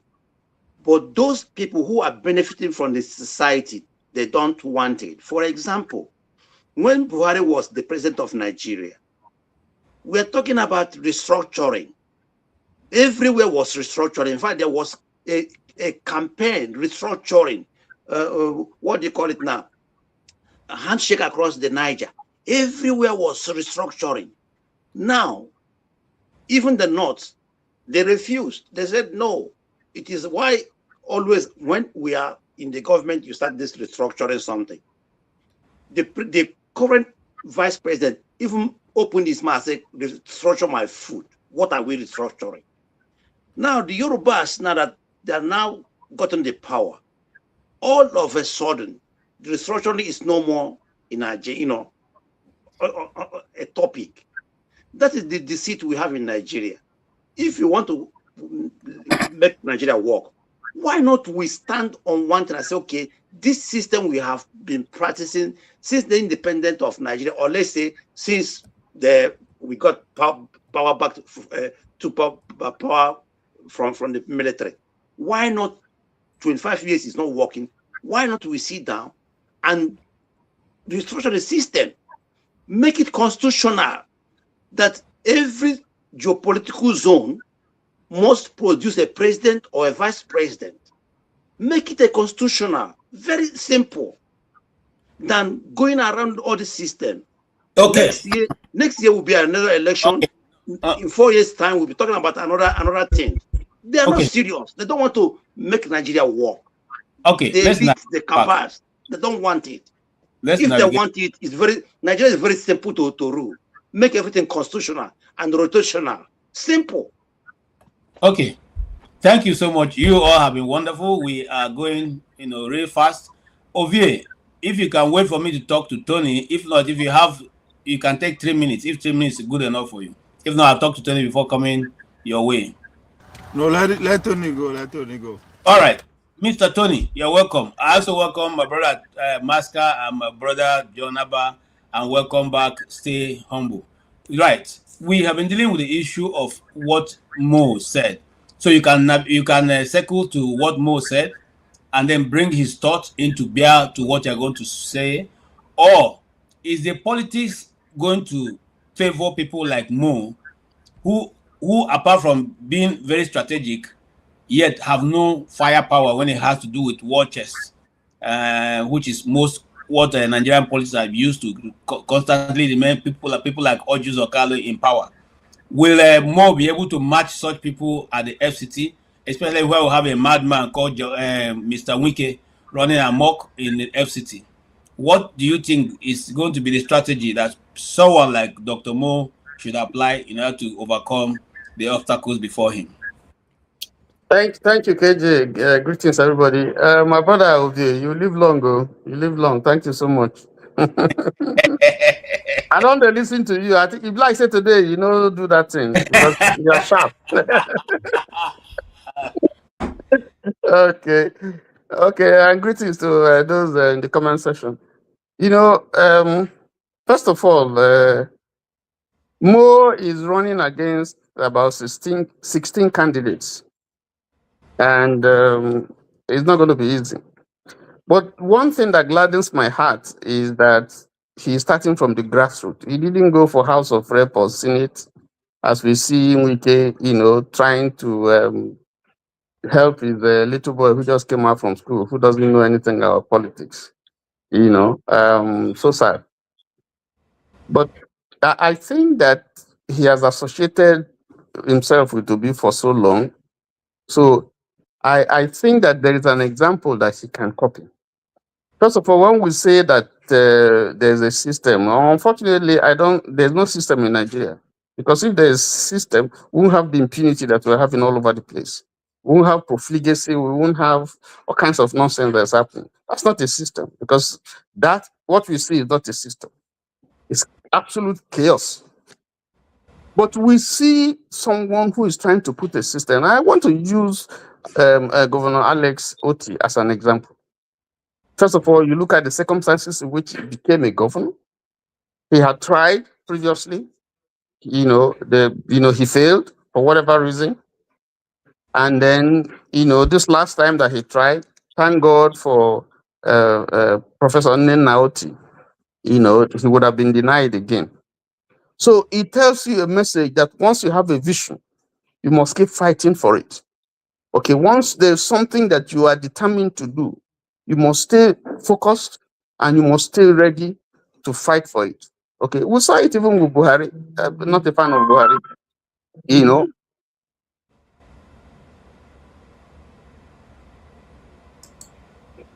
We saw it with Buhari, and he fought so long. Come on.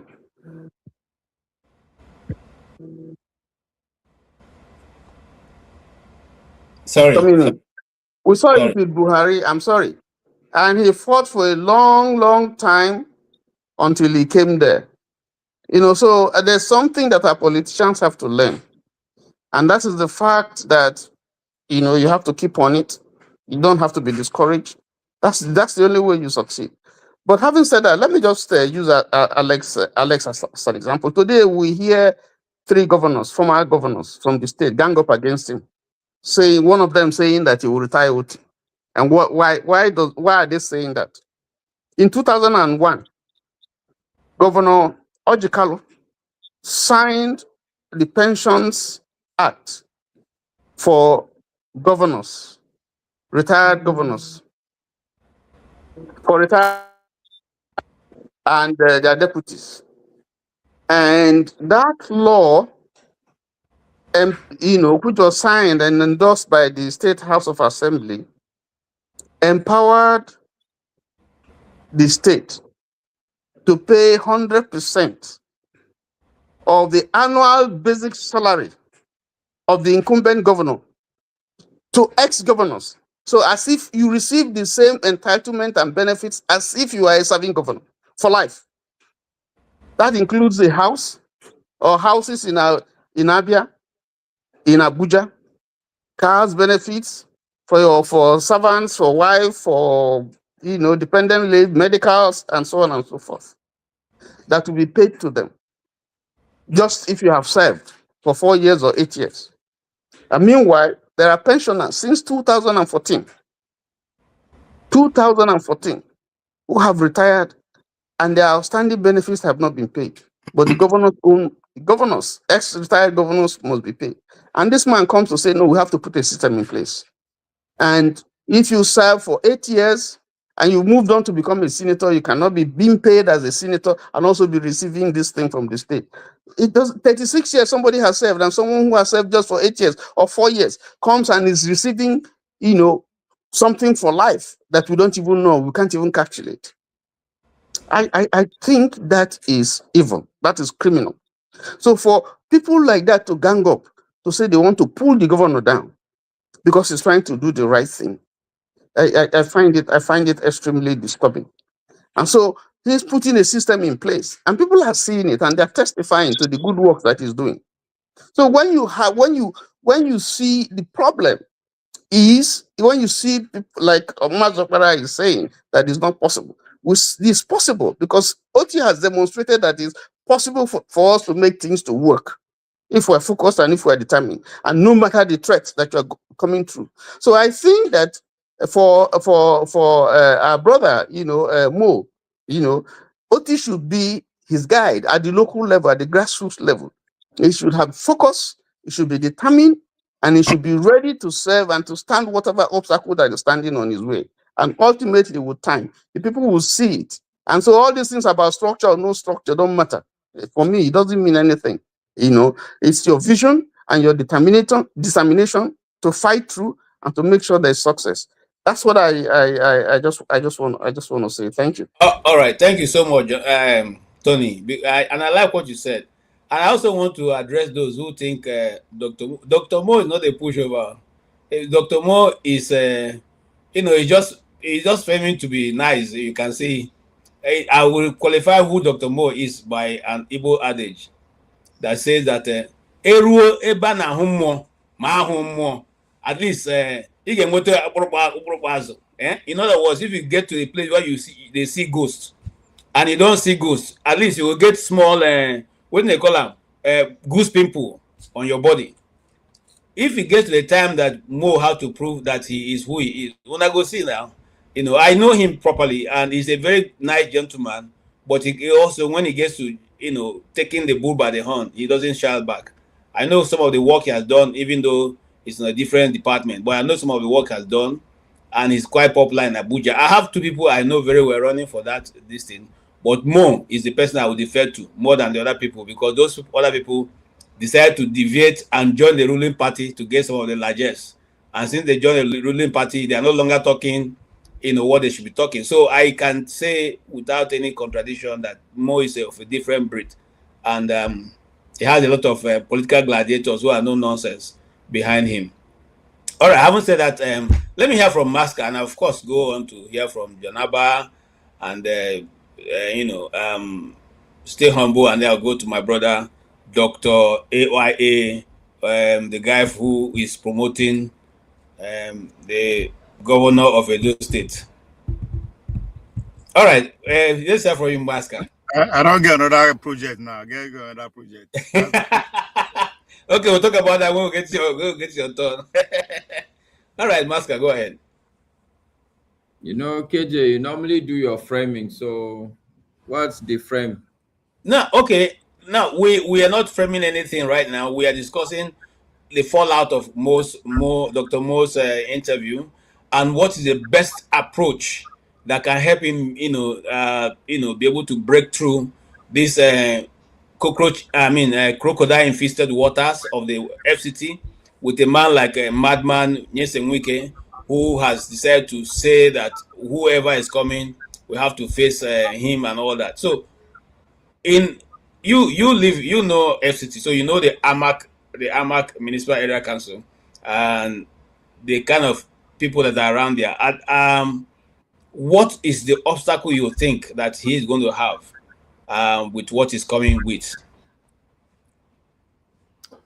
I don't think he would have major obstacles. The only obstacle, luckily enough for him, is now truly distracted, because the current FCT minister, what's her name now? This lady. And by the way, Ify, good to see you. So what's this lady's name now? Ajia. She's technically speaking, I would say they all belong to the same group, even though they're swinging between Labour Party and ADC, but I believe they belong to the same group. She actually won under the banner of Labour Party on the back of Peter Obi. So I am not going to be surprised if he wins, and basically because the only person that would have given him a good challenge would have been what's his name now? This guy that is the current FCT minister, Wike. But Wike now is also running for his political life, because he needs to concentrate on Rivers State. So and this election is not far off. I don't think it's not too long from now that they will hold the election. So I'm pretty confident this guy would win the election. I don't see so much challenge for him. sincerely speaking. So February that's 21st is the election date. February 21st. so by that time, Peter Wike would fully still be engrossed with the politics of Rivers State. So the chairmanship election would be too small for him even to really worry about, you know. How much is their budget, sincerely? So I don't see any problem with the guy winning, because the most difficult part, like I keep saying, the real challenge with our politics is the primaries. This guy have scaled the primaries of ADC. So I don't see major issues with him. AMAC is not something that you really need so much money. It's a place where half of the people are enlightened. All you have to do is do posters here and there. Go to what's the name of this Brekete family, talk to people. It's not going to be a complicated issue. And I don't think his challengers are well known, because even off the top of my head, I can't remember any one of them. Even the APC guy and even the PDP guy, I don't think they are credible. It's not like there's a household name that he's not going against a household name, so to speak. Okay, thank you so much. Yes, Janaba, we are welcome. Earlier we had discussed with or talked with Mo, Dr. Mo, who is also a contestant right now in AMAC. AMAC is Abuja Municipal Area Council, which is the most of the municipal area catch, which is what Master have said. They are a very enlightened group of people. He has very little communities to deal with. Okay, and the communities around the AMAC area is not that many with population. So any candidate who is going to be able to take the day will be someone that the people understand and like whatever he's putting forward. But we're saying with this also, and with Nyesin Wike, who believes the theory of Tinubu, which is that what money cannot do, more money will do it. Do you think he can use money to dissuade people from being able to bring this young man into play? Doing this, who bring this young man into the position where he can bring a change. You know why I'm speaking about Dr. Mo? He's not greedy. I've known him for years. In fact, I know him even much before he got his biabia. So he's somebody that has been consistent. I don't know of tomorrow. I'm talking about today. And so we have been around trying to bring community development around the FCT and all that. He has done a lot of work. I don't want to go ahead and praise his work, but he's somebody that the FCT people know. And do you think he can make a change? What's your stake in the first place? And do you think he can make a change? Thank you, KJ, and fellow panelists for being here. Of course, anybody can make a change. Change can either be positive or negative. But hopefully, you make a change for good. My reason of coming on the show is listening to all the conversation and where we are in 21st century, our expectation from our leaders, the low bar we set, and then we expect them to deliver or to do anything different is what I'm disappointed in. We set so much low bar. We talk about politicians like they are different from each other, and then we wonder why they don't deliver because of they psychologically size us and they know that we can't hold them accountable. Someone asked, he said, I think Mark said, I just put it in a simple way, tear down the house. And somebody said, how do you tear it down? And who will tear it down? So I think that's that will be the conversation. All that we are having there is taking us to nowhere. And no Peter Obi, no Atiku, nobody is taking anybody anywhere. It's a Chicago journey. And if that is what our expectation is, then it's a long walk to freedom. That is my own disappointment that we are still talking about all those small things. This person will come and do that.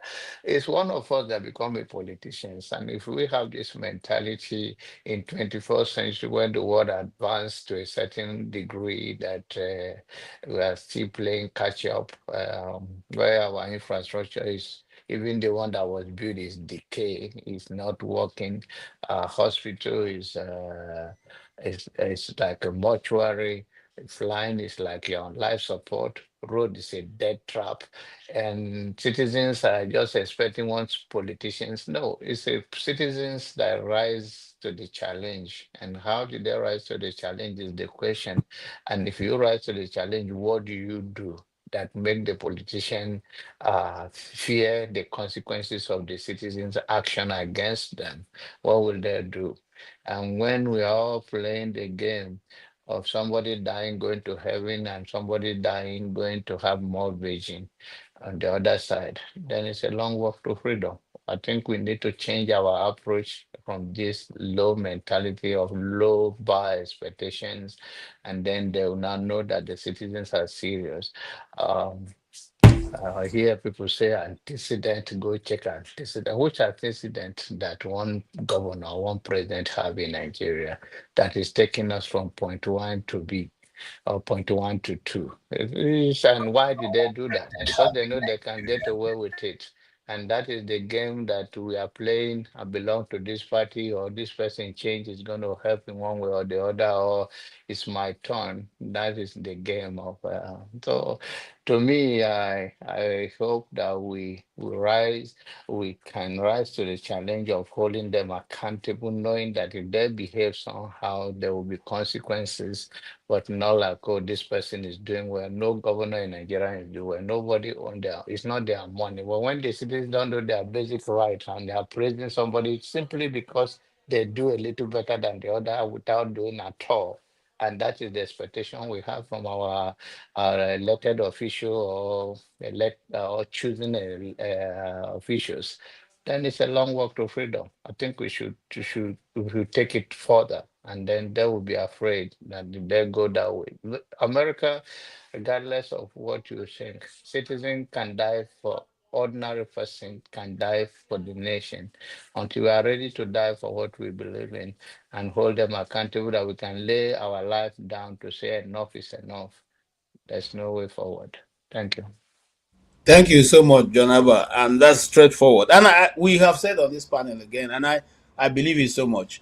The country that will first recognize where the earth is going right now, the world is going, and is able to take account of what they want to do, how they want to restructure, if you like, you don't like the word, reorganize themselves, realign themselves, policy and otherwise, will be the leaders of the next century we are going in. And that's what I believe. It's going to be all fronts. It may not even. Did you just read my comment? No. That's exactly what I just said. Bro, see it. You see, it's going to be all fronts. It's not going to be. It may not even be physical war. It's going to be, it's not about physical war. Yeah, as you rightly put it, it's about the consciousness of leaders who understand how this world is spinning. You understand? And once you understand that, you would spin it in your direction. Omar. I agree. All right, stay humble. You want to contribute, or should I move? I want to. I would always want to contribute. Okay, go ahead, sir. To be honest, because the problems of Nigeria are too numerous to ignore, and sometimes one wonders whether there are some demons in the background, remote controlling all the evils going on. But yeah, the thing is that we have a plethora of prescriptions for for the malady confronting Nigeria, and sometimes if we stay here till tomorrow, people would come up with all sorts of suggestions and solutions. Yeah, I've said my own on several occasions. My stand on this platform is well documented, really. But before I go into that, one thing that I just want to chip in, please. It's coming from what happened yesterday, when Dr. Damages played. I think he posted a tweet by one of the whatever billionaires. What do you call them? Saying that, look, if these boys win this or that or that or that, he's going to give this. Look, we are that stage, really. We are not impressed. That should stop. Wherever they are listening to me, that is very childish. That should stop. These politicians, businessmen using the super egos or the national teams to whatever, do their grandstanding politics, what have you. Because what you see now is once these guys win this trophy and come back, so and so governor, the Hope Uzodinmas of this world, the whatever Sanwo-Olus of this world, they will be falling over themselves trying to host these guys. These guys have not invested in sports. They've not invested in football. What are you trying to prove? We've seen this over and over, and those are some of the problems we're talking about. We keep on talking and talking, and these things keep on repeating. They will say, oh, we are giving them so $1,000. What have you invested in football? Why not leave all those things and use the money and invest in football? Don't use that to score cheap political points. Don't use that to improve your political capital. Don't use the super egos to do that. Invest in sports, invest in football. There's so much to be done. We lack sports infrastructure. In schools, it's not existing. Primary schools, nothing is there. Secondary schools, nothing is there. Why not build football infrastructure, sports infrastructure in schools, so that you raise thousands and thousands of talents that you can even export to the world and get foreign exchange? So see all these extremely ridiculous posturing by these so-called billionaires, so-called governors, saying that they want to reward this person, that person. It's anachronistic. We need to do something reasonable, really. So I'm not impressed by whoever is giving them whatever, because even the whole thing will create some kind of potentially create division in camp. Or if you score so goal, we'll give you this. It's not it's not it's not necessary, to be honest. That's just what I want to chip in. And these whole media people that went to Morocco, and they're just not giving us quality reportage.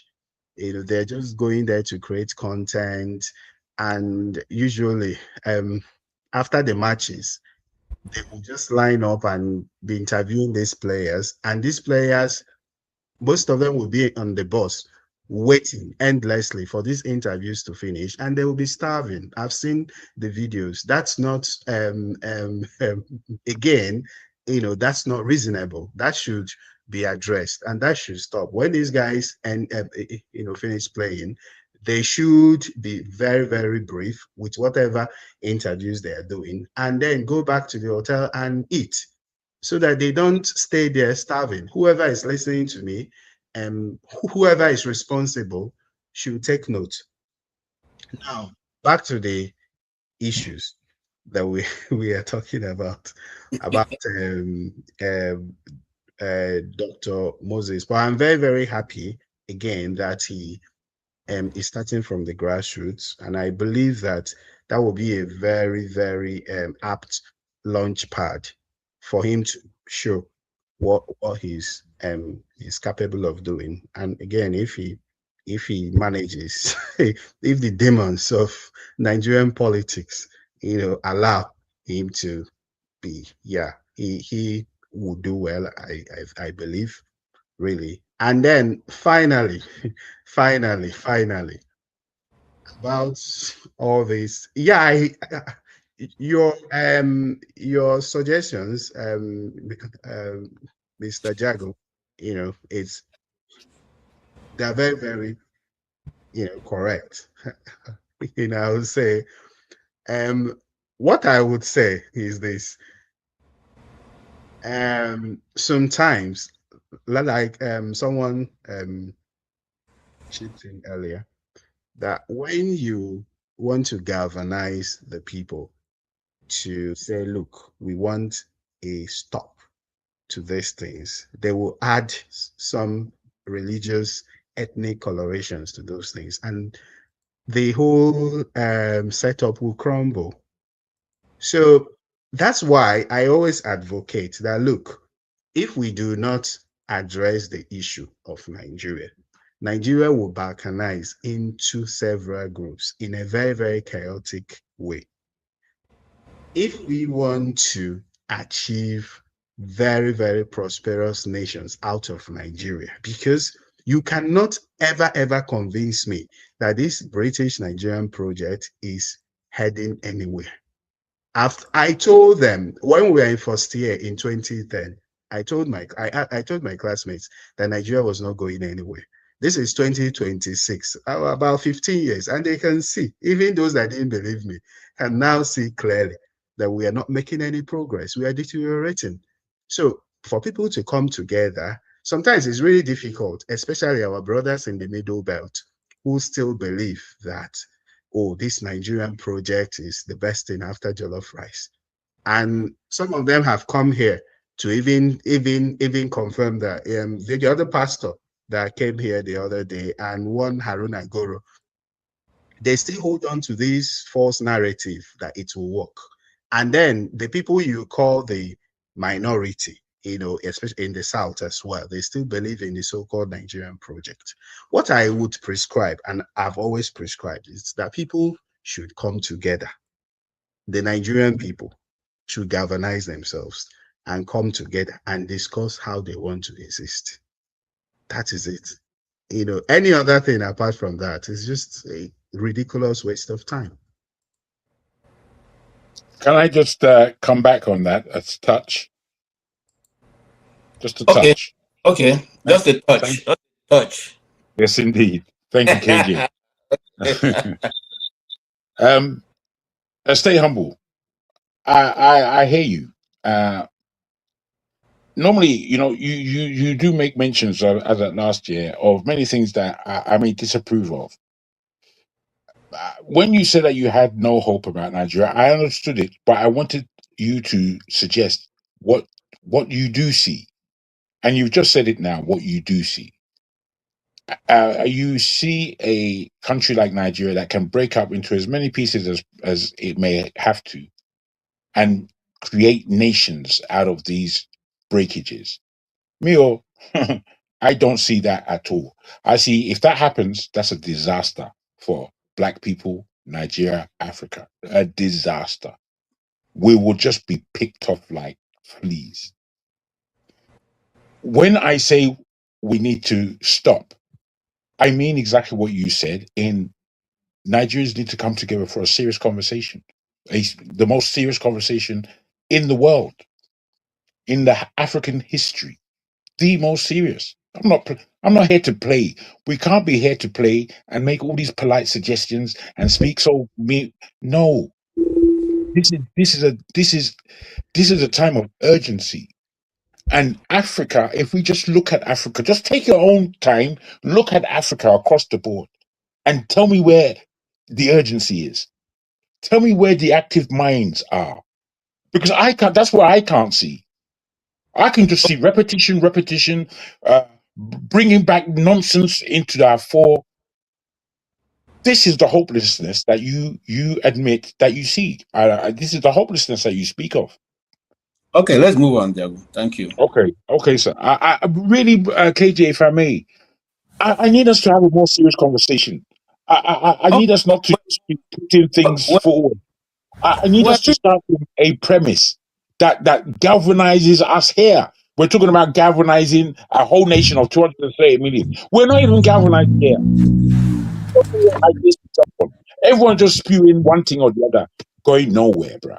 Going nowhere. So I'll leave you guys there. I'll leave you there. Okay, thank you. Can I go to stay humble? who is having the bike sound that's coming in. Now my time now. Okay, stay humble. Do you want to say something? Or in fact, I don't think you should respond. Let's just move on. Yeah, you can move on, really. Yeah, Chris. Chris, thank you for waiting so long. And I see It's my time now. No. Just be patient. Let me take the two of them. Then I can come straight to you. I beg. All right. Chris.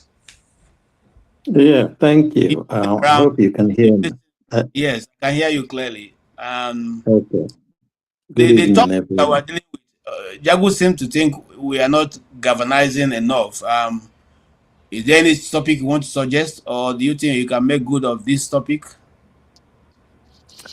Each time I come to this place, this platform, I just kind of, I don't know whether to stay or not to stay, because it seems to me that we are not trying to have the right conversations. Maybe we come here, we talk things as it comes, in our mind. People are hypocritical when it comes to this nationalism. A white man is our problem, neocolonialism, all these sort of things. Basically, Nigeria is like a situation where Boko Haram kidnapped a group of people for ransom. Then this group of people, they kidnapped from different homes. After staying for some years, some mustered courage and fought the Boko Haram people, and they left. Before they left, they handed their gun to those that didn't fight them. And now those who didn't fight them now saying to everybody that this place is now their home. So anybody who is trying to say, come, let's go home, they say no. And even to make it worse is that those who will, those who helped to fight the Boko Haram people, we tell those who want to go and say to them, no, where are you going? This is now our home. The white man created a country for Nigeria. He created a country for Africa, for black people. So I don't think that anybody who is reasonable will say that what the white man did then was in the interest of black people. That's nonsense. It's not happening. It's not true. Now, second, if a black man wants to claim equality with the white man, they should be able to recreate themselves. They have names. They have names. Instead of artificial creation, all this nonsense, they should go back to their original names. People do not understand the power of culture in human development. No society develops without our culture. Even what is happening today in Nigeria is that the Fulanis are trying to impose their culture on other societies in Nigeria. That is what is exactly happening. People don't understand it that way, but they don't, what they see is every day they come here, they say, oh, if we stay in Nigeria, Nigeria will work. If we have good leadership will help us to do this. Leadership, to me, in a society, is like a vector. It plays a vector role. It distributes what the society produces. It doesn't produce nothing. So you can't say that the mosquito is a bad vector any more than a butterfly is. So to me, what we need to do is to sit down and ask ourselves, who are we? That's what the Asians did. The Asians had this colonization, but they went back and asked themselves, Who are they? Who were they? And then from there, they now started reorganizing themselves and they started developing. But here in Africa, we are still trying to kill each other, trying to maintain what the white man left. And then we still call them neo-colonialists. I can see that we are stupid or we're ignorant or we are hypocritical if we make such assertion that we must never change what the white man created for us, and we must keep it like that. And now, I want to tell people, when people say if Nigeria breaks up, to break into 200 ethnic nationality, it is simply because we do not understand the meaning of ethnicity. Okay? If we understand the meaning of ethnicity, you will know that Nigeria do not have even more up to 50 ethnic groups. If you know that, Nigeria will not say they have up to 80 ethnic groups. 50 or even 25. So, but the point I'm trying to make here is that go and look at the definition of ethnicity and look at the definition of nationhood. They are defined by they have the same definition. However, there is a little difference between ethnicity and nationhood. You can have multi-ethnicity in one nation. You can have multi-ethnicity in one nation, but you can't have multiculturalism. And that is where we make the mistake. And that's where Africans are not understanding it. You can't have multiculturalism in a nation, but you can have multi-ethnic group. That's when you can hybridize. And that's when they tell you all these things. They say there's strength in diversity. The existence of diversity itself does not mean a strength unless you hybridize. And that was what in the argument, when we go back to history, when Azikiwe was telling them it's time for them to merge all these nations into one. Okay? So in other words, to create this ethnicity, to use this ethnicity, there's something like, what we have today in Nigeria is cross-pollination. Cross-pollination represents contaminated products.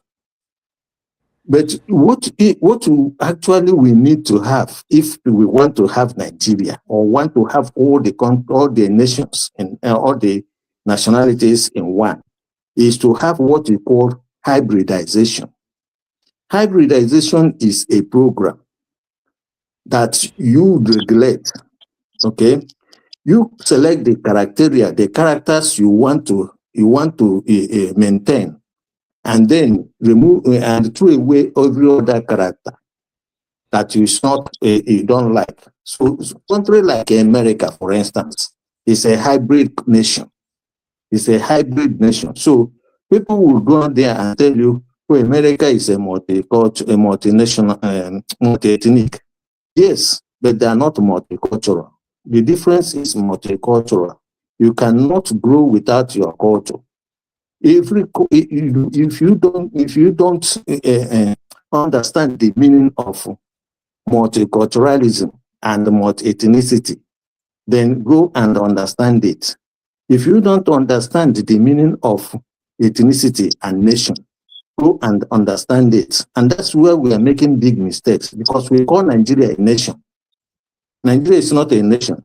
And this is the reason why people like Shore will tell you that he's a Yoruba, but he's not a Yoruba man. Okay? I can tell you for sure, for certainty, that Shore is not a Yoruba man. If you ask somebody like Shenwa Kembaloyi, he will tell you that he's a Northerner. Then you ask him, where do Yorubas live? He said they live in Southwest. See, this is the kind of information. Yes, this is the kind of information the journalists or the intellectuals give to the society that makes it very. Baba Chris, can I just interrupt you a moment? You see, No, let him. if I can, just one moment. It'll be very quick. Let him finish. Let him land so he doesn't forget what he's saying. Please. No, you let him ask. Let me ask him now. Thank you. I want to just say that one, you are quite repetitious, which is hard for my head. Two, when you mention certain things as a definite, and you don't give your equivalent answer, like you say, Shorowe, I can tell you is not a Yoruba. What is he then? Why didn't you say? Then you said that there are only 25 groups. You never gave an example. You see, this kind of commentary is very, very wicked and suspicious, because you can pour out things, nobody knows what you're talking about, and then we just start grabbing at straws. It's not how to communicate. I don't like it. I need accuracy. I need you to be accurate in what you're saying, not just be spitting saliva. Please, it's hurting my head. That's all I wanted to say. That's interesting, and I like that criticism. Okay, let me explain this to you. Okay, first, my question of repeating these things is to enable people to understand it clearly, because many people don't understand things once. But should I be repeating it again and again until people understand it? Yes, I would. That's one. On the issue of ethnicity is defined. You don't choose which ethnicity you are. You use criteria. It's a unit of classification in human taxonomy, okay, that uses culture, language, history, and social value to group people. So in other words, if you are Ijo, you can never be Igbo. In other words, if you are Yoruba, you can never be Hausa. So you can never be Ijo and a Yoruba at the same time, because these are different units. Do you get what I mean? So it is proven that Chiore is an Ijo man. So he cannot be a Yoruba man. Because you cannot have, because these are different units. You understand it now? Now, let me explain why I say we don't have more than 80 ethnic units. Okay, so when you now want to classify people, for instance, if you go to areas where, like now, this so-called minority in River State and all that, you ask them, what is their language? What is their history? What is their culture? What is their social values? Now, if all these things are the same as those of another unit, you cannot create another unit for them. Now, the existing unit you have already created, you cannot create another unit for them.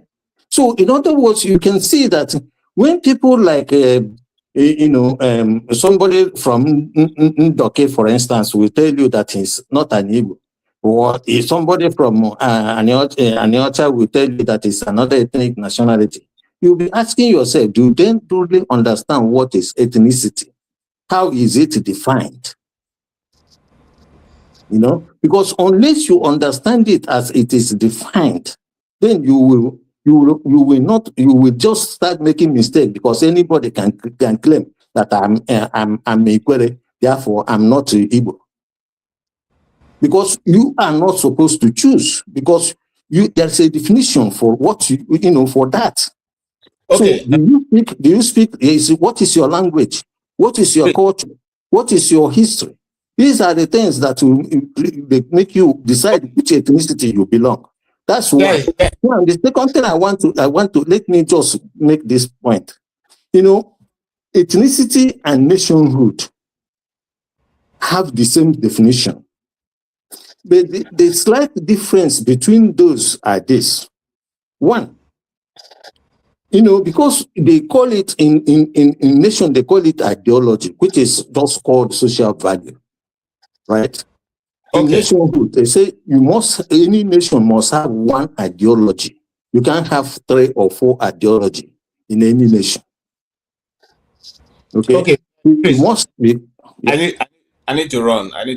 Okay. Sorry. Sometimes I don't come here because Chris, most of the time you don't have enough time to explain this thing. Chris, hold on, Chris. I just wanted to say, Chris, that I am going to do a special program and it'll just be you as a guest. You break down these things. We bring people who are only going to ask questions concerning these issues. We're not going to come and everybody running everywhere. Okay? We will now put it together, and at the end we'll now find a front that can suit everybody. I understand what you're saying, because once the tongue seems to be a little changed, we remember that lady who sang 1 kilometer is another language. The languages may not necessarily be different. There may be a swing to the language, but doesn't necessarily mean they're not the same. Like my community, a lot of Chim is, you can walk to come from my place, can walk to Chim's place, but they have a swing to their own language, and we have a swing to our own. They say their own is more correct. We say our own is more correct, but we're all, from the same language group. So sometimes these things need to be taught. In a nation, the people who want to develop a nation. Yes, to illustrate what you are saying, if you come to here in England and you move to places like Newcastle, you will never understand they are speaking English. You will never know they are speaking English. If you go towards Newcastle, Manchester, you will never understand their English. But if you are in London, you will see, you will understand their English. So this is the point that we are making. Yeah, that's what I'm saying. Let's have a special day. I will think of how to fix that, and then we can all have that discussion. Let's go to Iwese. This is a man that we're looking forward to hearing. Iwese, you're welcome. Follow this. Yeah, thank you, guys. This is a man that we're looking forward to hearing. Yeah, thank you, guys. Appreciate it, man. Yeah, thank you, guys. This is a man that we're looking forward to hearing. Yeah. Thank you, guys. I would say your technology There's chaotic. There's echo there. Okay, let me just make this on. Yeah, I turn off the television. I've been listening to everybody. Okay.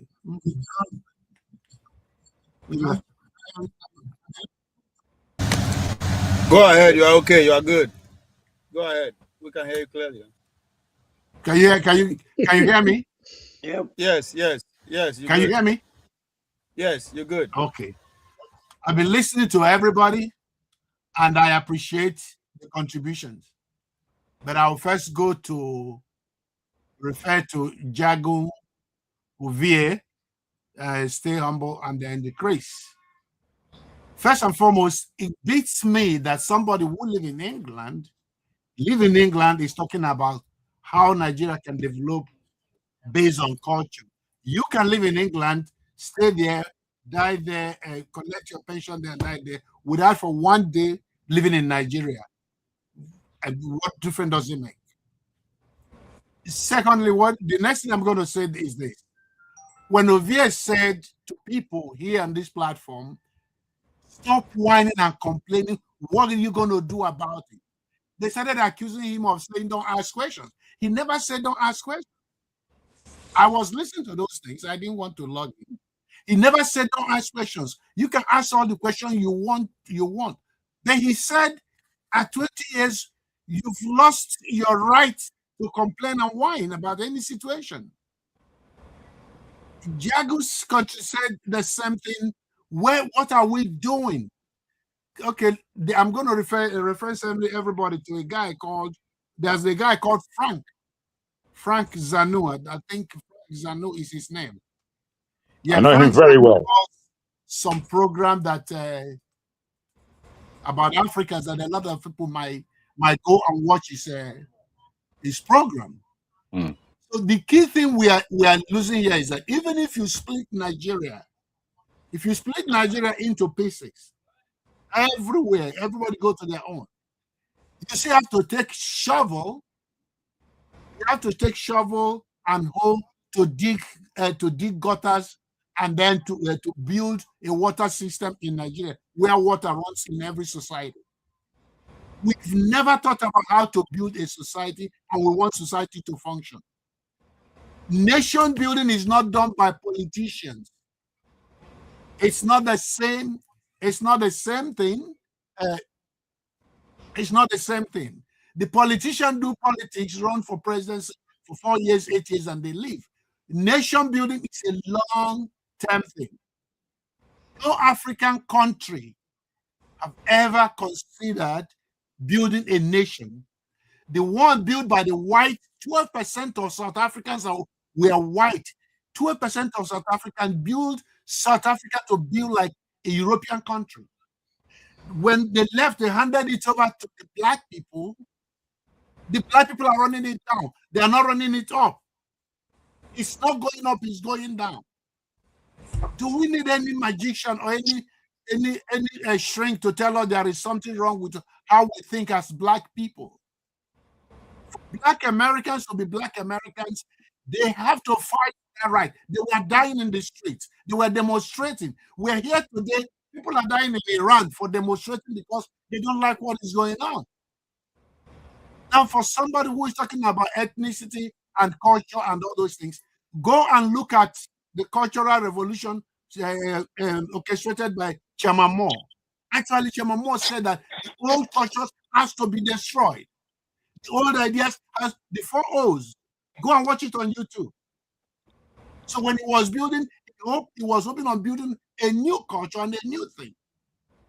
So culture is never the foundation for building any nation, because if it was, the United States is not based only on Germany. All the founding fathers, the American founding fathers, they did not come from any one place. When they were having that argument or debate on how to create a nation, when they asked George Washington to become a king, he said, no, we have to build something different. Guys, what we want to do in Nigeria has been done in history repeatedly. The problem with us as black people is that we follow the education, that's utility education, whereby you just go to, let me call you back, Solomon. You know, we just go to university to get education, to get a job. The education that teaches you how the world works, the classical education, philosophy, and all those things, we push them aside. We have to learn what the people did in all these societies that make them where they are. And so that's what we're going to learn. Because don't forget that even when the Japanese left the Meiji system, they invited American experts to come and teach them how to build factories in Japan.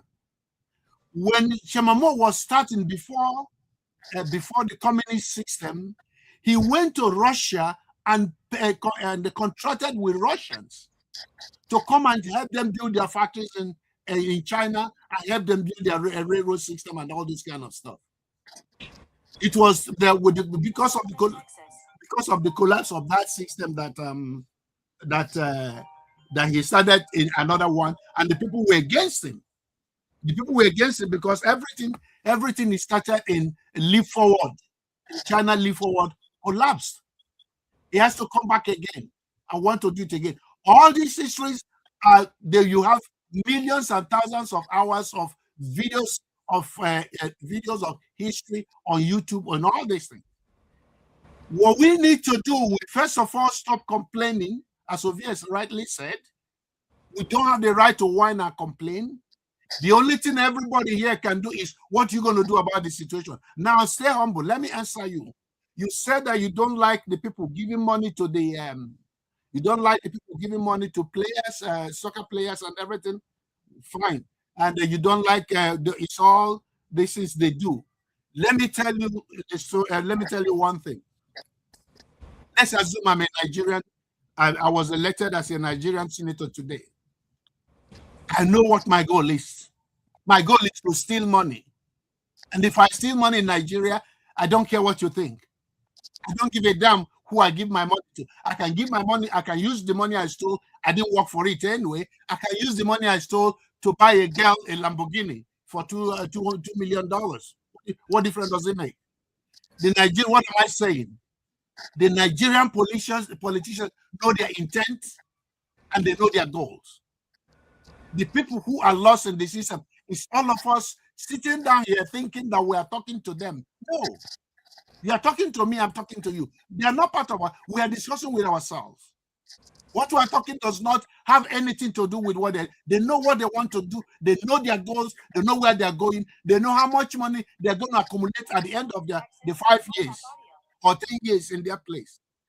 The challenge for all of us here is, what are we going to do about our situation in Nigeria? It's not about anything. The cultural thing or something like that, it's not an issue. Because everybody wants the same thing. You're an Igbo man, I'm an Igbo man, you're a Hausa man, you're a Yoruba man. You want your children to go to the right school, come out and be in a society where there is job. That's what we do in America. That's what we do in United Kingdom. We are not suspending our tribal system to be in United Kingdom or to be in United States. With our tribe and everything. What solutions do you prescribe yourself? There's no time. The solution is what he's telling you. Listen to that man now. Listen. Your tribe when you wake up in the morning and when you go to sleep. Okay. There's no time you can I just respond a little bit? The Igbo community meeting anywhere in United States, there's a fraction. There's a friction anywhere you go. Other conference for the women. There's no state you go to the United States, they have not split into 2 or 3. They're all fighting. There's no Yoruba person there. There's no Hausa person there. Can I respond to him a little bit? Just 1 minute. No, I don't understand. I'm just going to get there and end it like this, and then I let you guys go because I'm going to. See, when you mentioned, can I finish? Hold on. You guys should allow the guy finish. Thank you guys. Hold on, let him end. Everybody, hold on. Okay, my turn, please. Iwese, have you finished? Iwese, have you finished? Have you ended? Yes. Okay, he has ended. He's muted. Please, can I just respond a little bit? No, don't respond. You get the time. Hold on, let's recolonization talk, and then yes, then we'll take our final round because we must stop at 3 hours on the dot. Go ahead, recolonization. Thank you very much, my brother KJ. You see, say the time when that man they holler, I just they give him they blow and kisses and they raise hand for him. You know why they do so? This is my brother Chris. He kept us waiting for 10 minutes. Only Jago was able to challenge him. I could not understand what that brother was saying. He couldn't land. I was waiting for him to land somewhere in one bus stop or the other. He couldn't land. You see, KJ, Nigeria, what that man just said now is the problem, is what I've been calling on this platform. 95% of Nigerians are educated illiterates. All they can provide to you, especially nowadays, they have their university graduates or their senior Agberos of Nigeria, SAN, or their doctor something. That's you see the brother where Unakari come today. He was telling us what a baby in Nigeria will be laughing at. You understand me? Oh, you should go and vote. Jagu made I wanted to say that what Jagu said today he has spoken my mind. Peter Obi, where is Peter Obi today? Back to criminals. People will make them become Peter Obi for last election. Nigeria in there now. They wear the same coat with them. Nigerians don't see anything bad about that. Some people are telling us, what do you expect him to do? You understand? Some people go make arguments. There's no political party in Nigeria where you will find saints. You understand? So many brothers there for this platform today, they have said a lot of things. I just they laugh at them.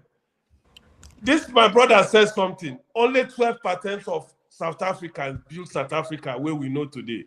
Since they left that country and handed it over to this our black head, with our wickedness. Where is South Africa today? Rubbish. According to Jago, he go tell you rubbish. And he means it. When you give anything to black people to handle, just forget about it. And this is the problem of Nigeria. When they come, they go make argument, tell you, say, white people are the problem of Nigeria, white people are this. All of them live in the white man's land. They live well, doing fine in a white man-controlled country. They are doing well. But when you want to argue, they will start telling you that those white people are their problem. And they are living under them. You understand what I'm willingly now? They went there to bow down to the white people. Where did they complain about? Tell them to go back to Nigeria. You and them go begin fights. Or God forbid. It's not, now you go to see some people go even start prayer for your head. How do you want me to go back to Nigeria? So KJ, what these guys are saying today, everybody, you know, this is your platform. I love you so much. Just, you have your views. Say what you like. But when we come to Nigeria, where all of us, they here for the struggle to see whether we go repair Nigeria. When we reach the level to cross to repair Nigeria, we know. People will die. Revolution is the only solution to that country. If we refuse to face that problem where we know say Nigeria our problem, nobody wants to die. Peter Obi is loved by Nigerians. Why? Because he's a coward, like most Nigerians. 90% of Nigerians are cowards. Obi mentioned one thing today where just make me, I remove my hat for her. He said, Nigerians, we should stop doing what? Complaining. Let us face the bull by the horn. Make una continue, Jare. Make I listen to now. The one way make me verse, I go verse. Thank you so much. Make me happy, I go happy. Nigeria together is a great nation. Nigeria divided, make una go die. Anybody where they pray for I wonder what they say in this. Shame on that person. Okay, thank you so much. Revolution. Go for it, homeboy. It's what you have said. Good night, ladies and gentlemen. All right, good night. I want to say this before I move to OT because we are taking our final round. After that, I'll go to VL. VL, don't worry, I have your back. Listen, I don't think that the situation is the color. Okay, okay. And I remember where I wanted to start. You know, just to conclude where revolution stopped. OT, okay, OT is from Anambra State. Your former governor is here walking dog along the walkway, the street corners of America. He's walking dog. He's walking dog here. After destroying your KJ, sorry to interject. You know, I would have loved to him to answer why was the revolution by SARS didn't work. I could have asked him that question. Okay, look, what I think we should do is, especially if he doesn't understand the implication of ethnic nationality and the power. Bro, please, not that again. Please, again. Listen, hey, hold on. I want to bring Iwese back and all those who want to discuss that, and I'll have you on one side. It's going to not be a lot of people. We'll have 3 hours to do this conversation, and then at the end of the day, we can have something to take away. At least everybody to understand. But all I'm trying to say now is that what revolution said, taken from just that notion that the people who lead us know what is right, but they won't do it. He's here walking his dog along the street. Look, can he do that in where he was governor for how many years? He couldn't. He couldn't. But he knows what is right. He knows, he sees the life as it's being lived. He has been coming here, but the whole 8 years he spent, he could not build a walkway around his state. He could not even build a road that you can walk on without your shoes getting mud on it and getting water. And then, so are you saying now it is a problem of a black man? No, it is wickedness of the highest order. Because is it only Nigeria? What about Egypt? Is Egypt not a black country? Is Morocco not a black country? Tunisia, are they not black countries? No, they're not. They are not. Let's continue. Hold on, they're not Africans. But they're not. Okay. They're not black people. I wouldn't this Yoji. Okay, I won't do Yoji. So there's no Yoji that has a good nation. No. No. I will be very brief because I want to sleep. Please. This young man, this man that came now and left. he mentioned George Washington. Why America worked? Because whether you are a German American or Italian American, they had one value system. That's where Chris is coming from. Exactly. One value system. That's what makes a nation. That is ideology. One value. Excuse me. Let me finish. I want to plug off, please. Okay. It's 1 o'clock here. One value system. That is what is lacking in most of African countries. You know, for example, in Nigeria now, the North or the corner, they want Sharia.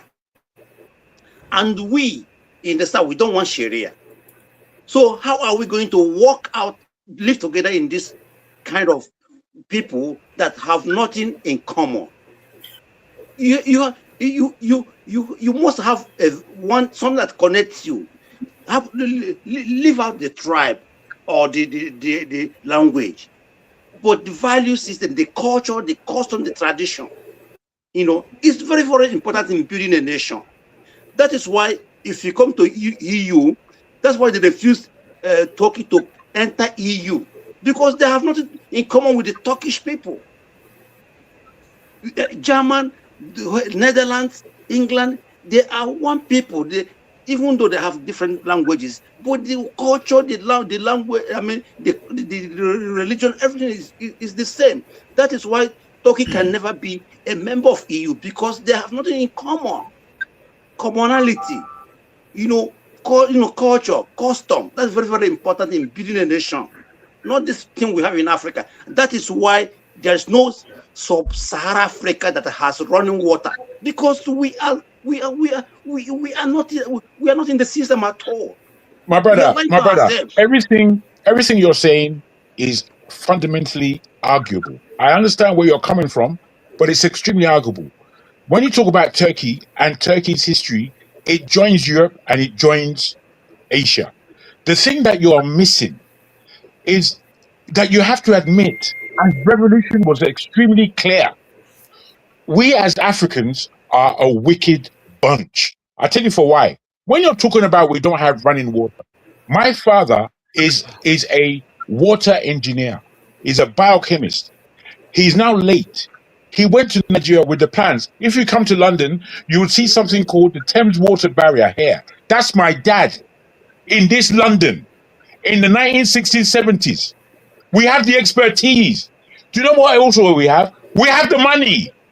We have the money to create a decent society with infrastructure inbound. We have it. Finally, wait. Because of our wickedness and our stupidity, we can't get it right. It's not culture alone. Why are you disturbing me? Don't disturb me, please. Don't disturb me when I'm speaking. Okay, guys, calm down. We are close to the end. We keep missing the point and thinking that we can look outside to see example. There's no outside to see any example. There is only inside. Inside, we have to tell ourselves the truth.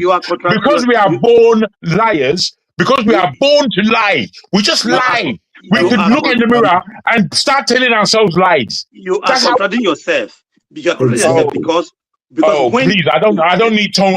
What's his name? Chris. Bruh, please, you're simply not giving me anything to speak to me about anything.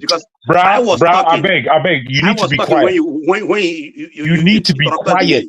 You even need to stop joining any platform.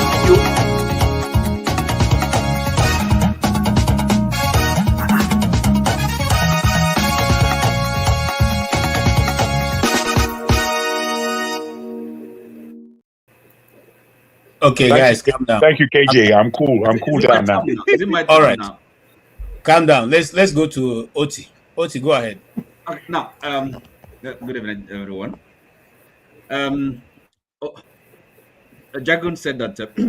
Well, he referenced this revolution. Approvingly, he said something. Well, revolution. People that come here and then maybe every other day different name. Revolution. I think the other time he was it recolonizers or something, I mean, now I listened to, is it a West or something? The only thing, you know, I think when he talked about I can't even remember. I mean, the only good point he made. But I'm here to say that Chris, there's a lot of merit in what Chris is saying. You know, now because um, the America, Wesley lives in America, and perhaps maybe he doesn't appreciate that they have one culture. Okay, you know, from this foundation, the Christian worldview, that's a culture. Religion is a culture, and you know, and sorry, is a West, what is it? Iwesi. All right, okay. So the fact that maybe amongst the Igbos that we have, you know, kind of all these factions and arguments and all that, you know, it doesn't matter. I mean, it's politics. You know, these things are bound to exist. People don't have to agree, but at least there is, you know, there's a kind of common value, common worldview. You know, the people can, I mean, even within families, right? The people have arguments. That is, but it cannot bring two families together, for example, and then call them a family. You know, then there's no business. It's no longer a family. The same thing applies to a nation.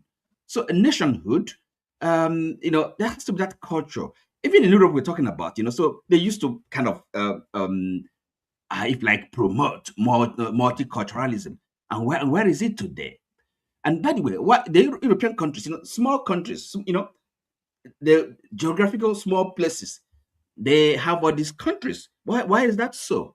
Why is Luxembourg and you know, a principality, self-governing with autonomy, and Ireland, Scotland, Wales, and you know, I mean, these are kind of, even if not full independence, but at least autonomy. They have self-determination. Why? So, and then somebody, you know, kind of, you discount culture, it does not matter. And it doesn't make sense to me. So, and then who discounted that, please? I don't know who discounted that. Nationhood, nation building. Well, of no, course, no. Who? Sorry, sir. Who discounted yourself? Revolution. You. Non-culture. No, you say it doesn't matter. I never did. That means that you don't know how to listen. I never did. You just want to be accusing. You're an idiot. You people that lie against another person's speech. You are complete bull. Stop. Listen. Stop, please, Jagun. Stop. No. It's, he can You call don't me need to tell him to stop. Just remove him. No, stop. You may not like me, Mr. Man, but Stop. I simply don't care. Okay, Jagun, it's not. Listen, Jagun, the program is not only about you now. Calm down, please. Bros. If I can speak to you, KJ, forgive me. Please. Forgive me. If I can speak to you directly, I like the way you're managing this show. I think you're managing such a healthy discussion with humor, wit, and wisdom. I believe that. However, I'm not going to allow hateful people to deal with it. You can't deal with me. You cannot. Because why? I'm a truth sayer. So you, my man, Mr. Stay Humble. It's not that you should stay humble. You should shut up if you're going to deal with me in any idiotic fashion. Otherwise, maintain your respect. Sorry. I don't see. I thought you said you wanted to speak straight to me. Now you are leaving me and addressing other people. Please calm down. Please. There's nothing hateful about, you know, I mean, like people, for example, you know, when somebody's talking about, you know, the value of culture and really and culture being, if like an essential ingredient in any kind of nation building, you can just bring peoples that have little in common, don't share a world view. Now, for example, we talked about, I mean, and in a clear example, this Sharia, people who want to have a Sharia, perhaps not believing in democracy or in or the autonomy of the individual, and then you want them to be in one country. How is that going to work? I mean, invariably, there are kind of, you know, contradictions, internal contradictions. So, and if, you know, even as much as I believe in Greater Nigeria, a big, powerful African country, but we have to have a basis for living together, okay? And we can, I mean, have a bit of, a looser association, okay? Pull back and then pursue that common bigger vision. But the components, the nationalities, the peoples, the various peoples of Nigeria, they should be able to determine their separate, independent destinies, okay? no people should be held captive by any other people. That is it's only fair. It's only common sense. You know, I mean, that you believe in Nigeria, big country, and then after 60 years, 70 years, we're not making any progress. We're retrograding. I mean, going back. What sense does that make? You know, I agree with you, OT, and I think you have made your point very clear. Listen, there's merit in culture. It matters a lot. Yes. So anybody saying that it does not matter is mistaken. Yes, and I want to move on to the end of this program. Today, I'm still puzzled. Sorry, KG, I'm still just puzzled. Who said culture doesn't matter? I need someone to really tell me the truth, not liars like these people. I don't need them to talk. I need the person who said it. Can you tell me who said it? Sorry, no, excuse me. Wasn't that the case, the argument?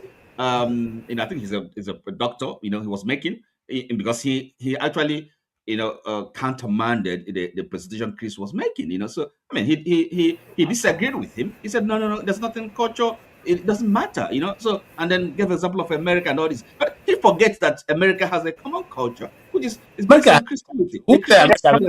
Can I just say this to you? Let's move on. No, this is a serious point, KJ. This is very serious, KJ. I know I'm over talking. We have said enough. I agree with you. However, it's important to be said. You see, this thing about culture and this world we're living in, it's like we're blind. Europe, is a strange place. Asia is a place full of culture. Africa is a place full of culture. When it comes to Europe, it's stolen. Most of the cultures there are stolen. When it now comes to America, wait, let me just land, please, let me just land. All right, let me just land my point. Let me land. I've got one more sentence. My sentence is, by the time you come to America, the culture, that is where you know it's a cultureless society. So where Iwesi was speaking from. Why did they say that a Christian All right, I'll leave it with you guys to be confused. Keep confusing yourself. Culture is a way of life. Culture is a way of life. Okay? All right. It's a way of life. Calm down. We have. Can you hear me? Sorry. If I can hear you, what do you say? KJ, you know, you are wrong today. I've only spoken one time. Just once. No, I'm coming to you. And everybody has spoken like 10 times. I don't want to speak anymore. Go ahead, carry on. Please, I will revenge. When next you had, don't worry, I will revenge. Don't worry. Don't be annoyed with me. Even Ovie has spoken only once. Just you and Ovie has spoken once and once. So can you can never get angry with you. That one for sure.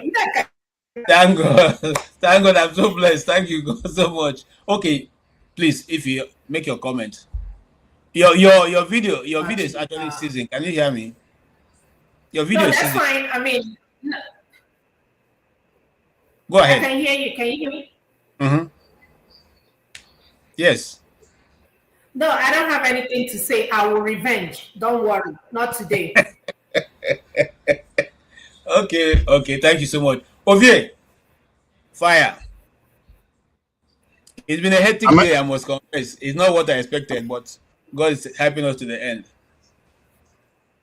Yeah, I think the conversation started when some people were trying to explain the position of the chairmanship position that Dr. Mo is going for in Abuja. And they went straight to New York. They are comparing Mandani mayoral election position to that of the Mo. And they're right, as fact. But what they did, where they excluded from the whole story is the Mandami people also lost a national election, just like the Obedience lost a national election in 2023. But the difference here is the Mandani people, they were angry, they were cursing, they were doing everything. But additionally, they have more than 20,000 people on the streets every day, letting them know that there's an election coming for obvious reason. Because when Donald Trump won overwhelmingly, They were demoralized. The Democrats don't know what then they do again. So, but there's a reason for you to get the base together. That's why they rally around Mandami. They make sure he win. That energize the base again. That give the whole party say, yes, there is future, yes, fights to fight collectively. All hope is not lost. The Obedient could not do that. But they complain. Every year since 2023, they ask the official, the top guys, what is the plan? They say it's their secret. That is by the case. There are 3 reasons that is obvious that Dr. Mo will win the election in Abuja. But because we they complain, we no fit see him. One na Obi. Those who are saying, Dr. Mo, you know, get level for the national party. Everything way they do no go. Then what is Obi for? If you not believe say ADC if you win APC, then Obi is one of the prominent figures in that party. So Mo is not just contesting because he's from that party, not just get leverage, but because now Obi boy. In other words, having access to Obi, you get access to Atiku, you get access to Erufai, you get access to Amechi, you got everybody that matters in the opposition party. But with they complain too much, you could not see that. To leverage on. Now recognize a work might have to be done, but not forget that part. Another reason is Ireti Kingibe. She won election under Obi. Nobody can deny that fact. And the same FCT, a structure is still on ground. So you don't have to spend extra billion to mobilize people. If you stop complaining, you will see how you capitalize on that. Another reason, the third one, is Wike. Just like the Democrats hate Donald Trump, they capitalize on that to make sure engineer the base. Everybody hates Wike today. Because now they complain, you guys could not see how to leverage on his shortcomings. The guy don't they make mistake every day. He's busy fighting for his life, political life in Rivers. If there's anything at all Obedient we do now to make sure that fire never quench, so that power when it isn't gave Abuja so in go lose, keep him busy. I'm not supposed to tell Obedient this thing. You guys have everything laid out. So when the solution presented itself, instead of it to say, okay, how do we take advantage of this thing and leverage on for 2 obvious reasons for 2027, but for most importantly, to send a message that yes, the revolution has started. No, would they call why? Why? You are scared of doing it. Somebody say, I will do it. The revolution will go come at a bang. It takes evolution to lead to revolution. That right there, if you guys carry out that plan and win, it's called evolution. It can only evolve. Kwame Ture said, if you organize little, you get little done. If you organize much, you get much done. If you don't organize, you not get anything done at all. So that's why I sounded the way I sounded. Not because of anything, just that I am seeing very clearly. And it's not because of anything. Everybody can say it. Waiting I talk is not be saying is so strange. As I mentioned, they click your memory, say, yes, this is actually feasible. Okay. We get caught. Not be everything. We cannot win big. Let's win small eggs. I agree with you. I got the charge Obedient too. I agree with you. I'm sorry. And by the way, where do you belong? You talk about you guys. Where do you belong? I am too poor to belong. I can't hold an ideology. I can't finance it. I don't belong anywhere. I said, you're not interested in the progress of Nigeria, of your country. Very good question. Are you not interested? Let us move on. But if you listen to Stay Humble, if I'm not playing, what am I doing now? Stay Humble mentioned some of you guys. Who are you guys? You agree that Nigeria is for sale. Nigeria is for sale. Let's move. Yeah. Okay. All right, gentlemen and lady. I thank you. It has been very robust, full discussion. I give you the last bite at this hour. If you what you have to say, you have the last bite. I think she's not responding. If he's saying love text, yeah. You are muted. Oti, when I say ooh, I mean when I say He ooh, doesn't want to talk. I am very okay. Okay, if you talk. Listen, KJ, did you hear what I told you? I will revenge. Don't worry about today. The next show, I will take my revenge on you. Don't worry. All right. Okay, say your good night then. You want to give me 2 minutes where other people are spoken like 20 minutes? No, I will revenge. Keep going. Go to Jagun or Uncle Ike. Okay, no. Stay humble. I will revenge. No, now. Okay. Gentlemen and ladies, we've come to the end of this discussion for today. Really? KJ, that's not fair. Somebody wants to know the importance of culture in nation building, and he didn't want us to give him the benefit of learning the importance of culture in nation building. Bring the show to a close. Good night from here. Thank you so much. Thank you so much. Thank you so much. Every single one of you have done so well. Thank you, Ify, for coming. Thank you, Ike. Thank you, Ovier. Thank you. With all your thank you, please give me 1 minute. Okay, I'm coming. Thank you, Stay Humble. Thank you, Jagun. It's been robustful, I must confess. Whether anybody likes it or not, it's been robustful and well rewarding. We're not going away empty. We're going away with some things to think about. Whether you accept culture is part of what is whole Nigeria or not, well, that is a discussion for another day altogether. We will see how we can make that happen.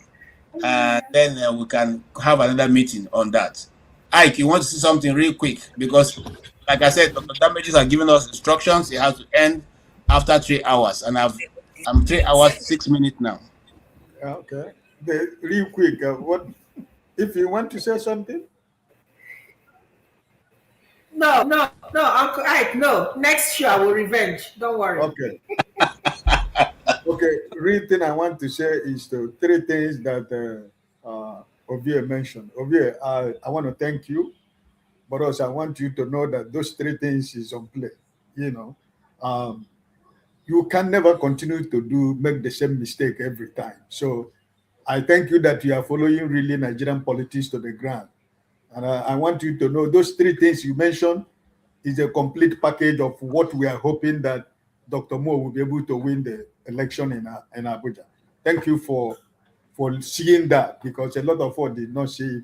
Finally, my brother Jago, I just want you to understand, because maybe out of anger and frustration, I know how many times he mentioned calling people idiot, I mean, you're an elderly person like myself, and we are in the public space. Sometimes most of our children but I love and respect you. I love and respect you.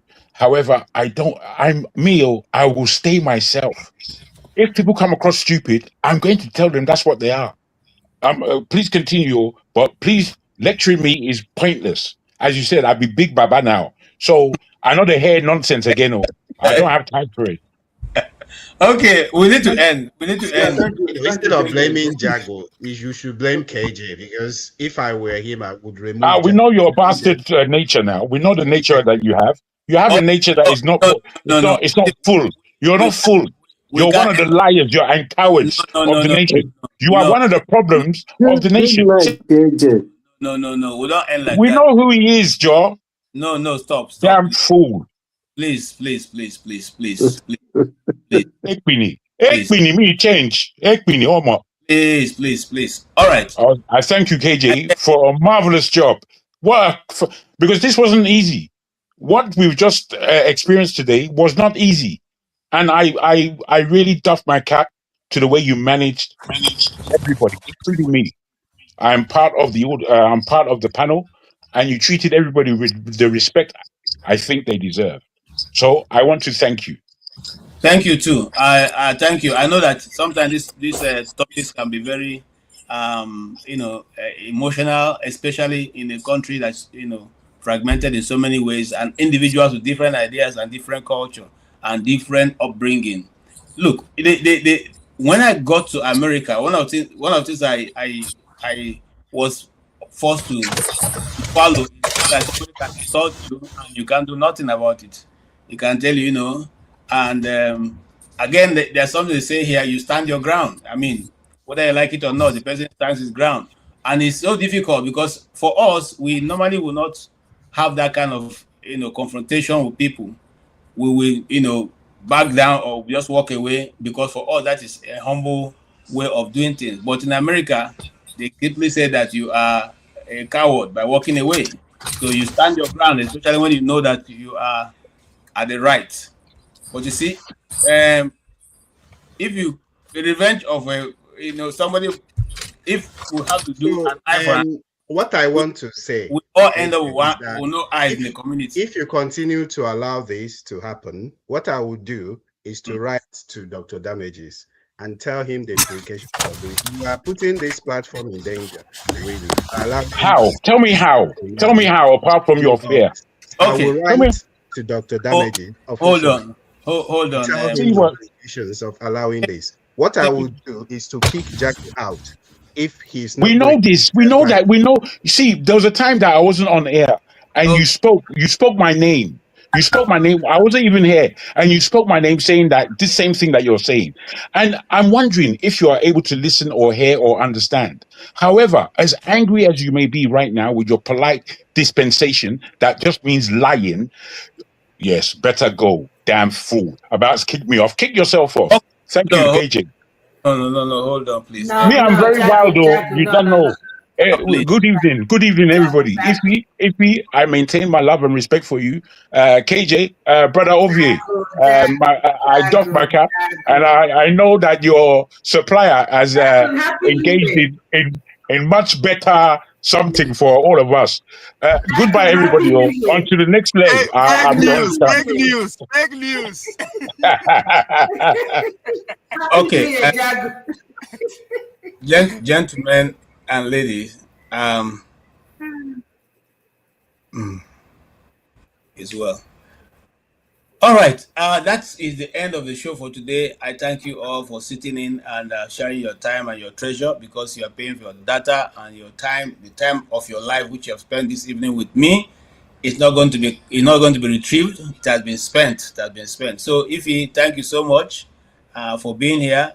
You made it easier for me. When I look at your face, I say, thank God, at least there's a beautiful person here who can all be looking at if you want to get annoyed. All right. And Oti, thank you also for your contribution. We're very at the point. You always hit the point. I may not always agree with you, but I like, what you bring to the table, because when you ask questions, it forces people to think. And sometimes those questions help you to expand your scope. And Chris, I need to have time with you for us to be able to expand this discussion, because a lot of people seem to they are not patient to listen. And I don't blame anybody, because we're not living in a patient world now. We're living in a microwave world, where once it's not quick, it's not it. Once you can deliver in some seconds, nobody wants to wait. Nobody wants to read big books anymore. Nobody who will care to read people like Barbara Kaplan right now, or like Jeffrey Archer with those big who wants to read them? Nobody cares for those things. Do you see how many novels you see that big now? So the information management or rather intake has been so reduced that knowledge now has become a very scarce commodity for people to sit down and articulate and read volumes and volumes of book just to make sense out of it. They want you to just press one button in 10 minutes or thereabout, book is summarized and they move on. So thank you. We need to talk about that. We need to talk about the importance of culture in a developing society, or in like ours, or diverse society like ours. The only one of the very few comments that Ahmadu Bello made that I like so much, that let us understand our culture, let us understand our diversity. Then we can know how to manage it.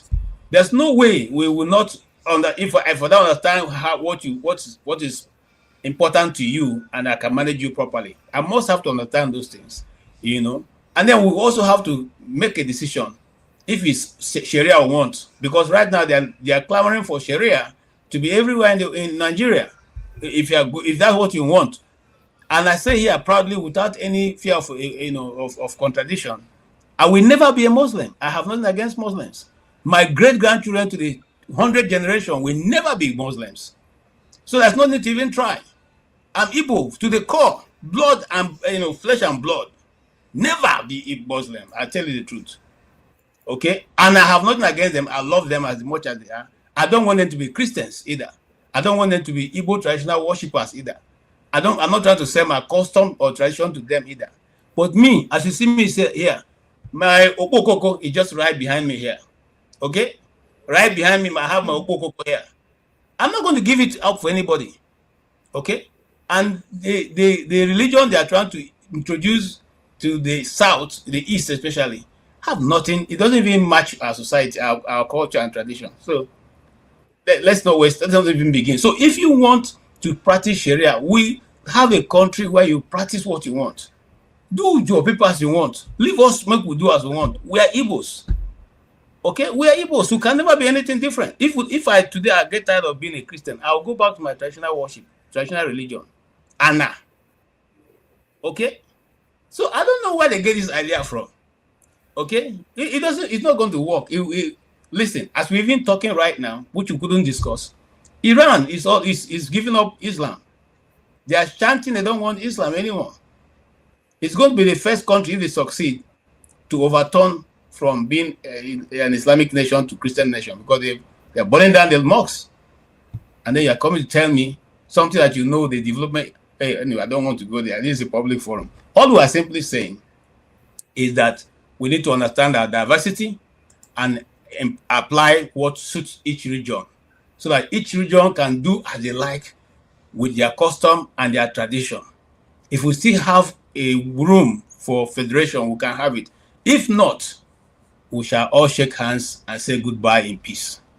That's my conclusion for today. And remember, this is my opinion. You have the right to have your own opinion.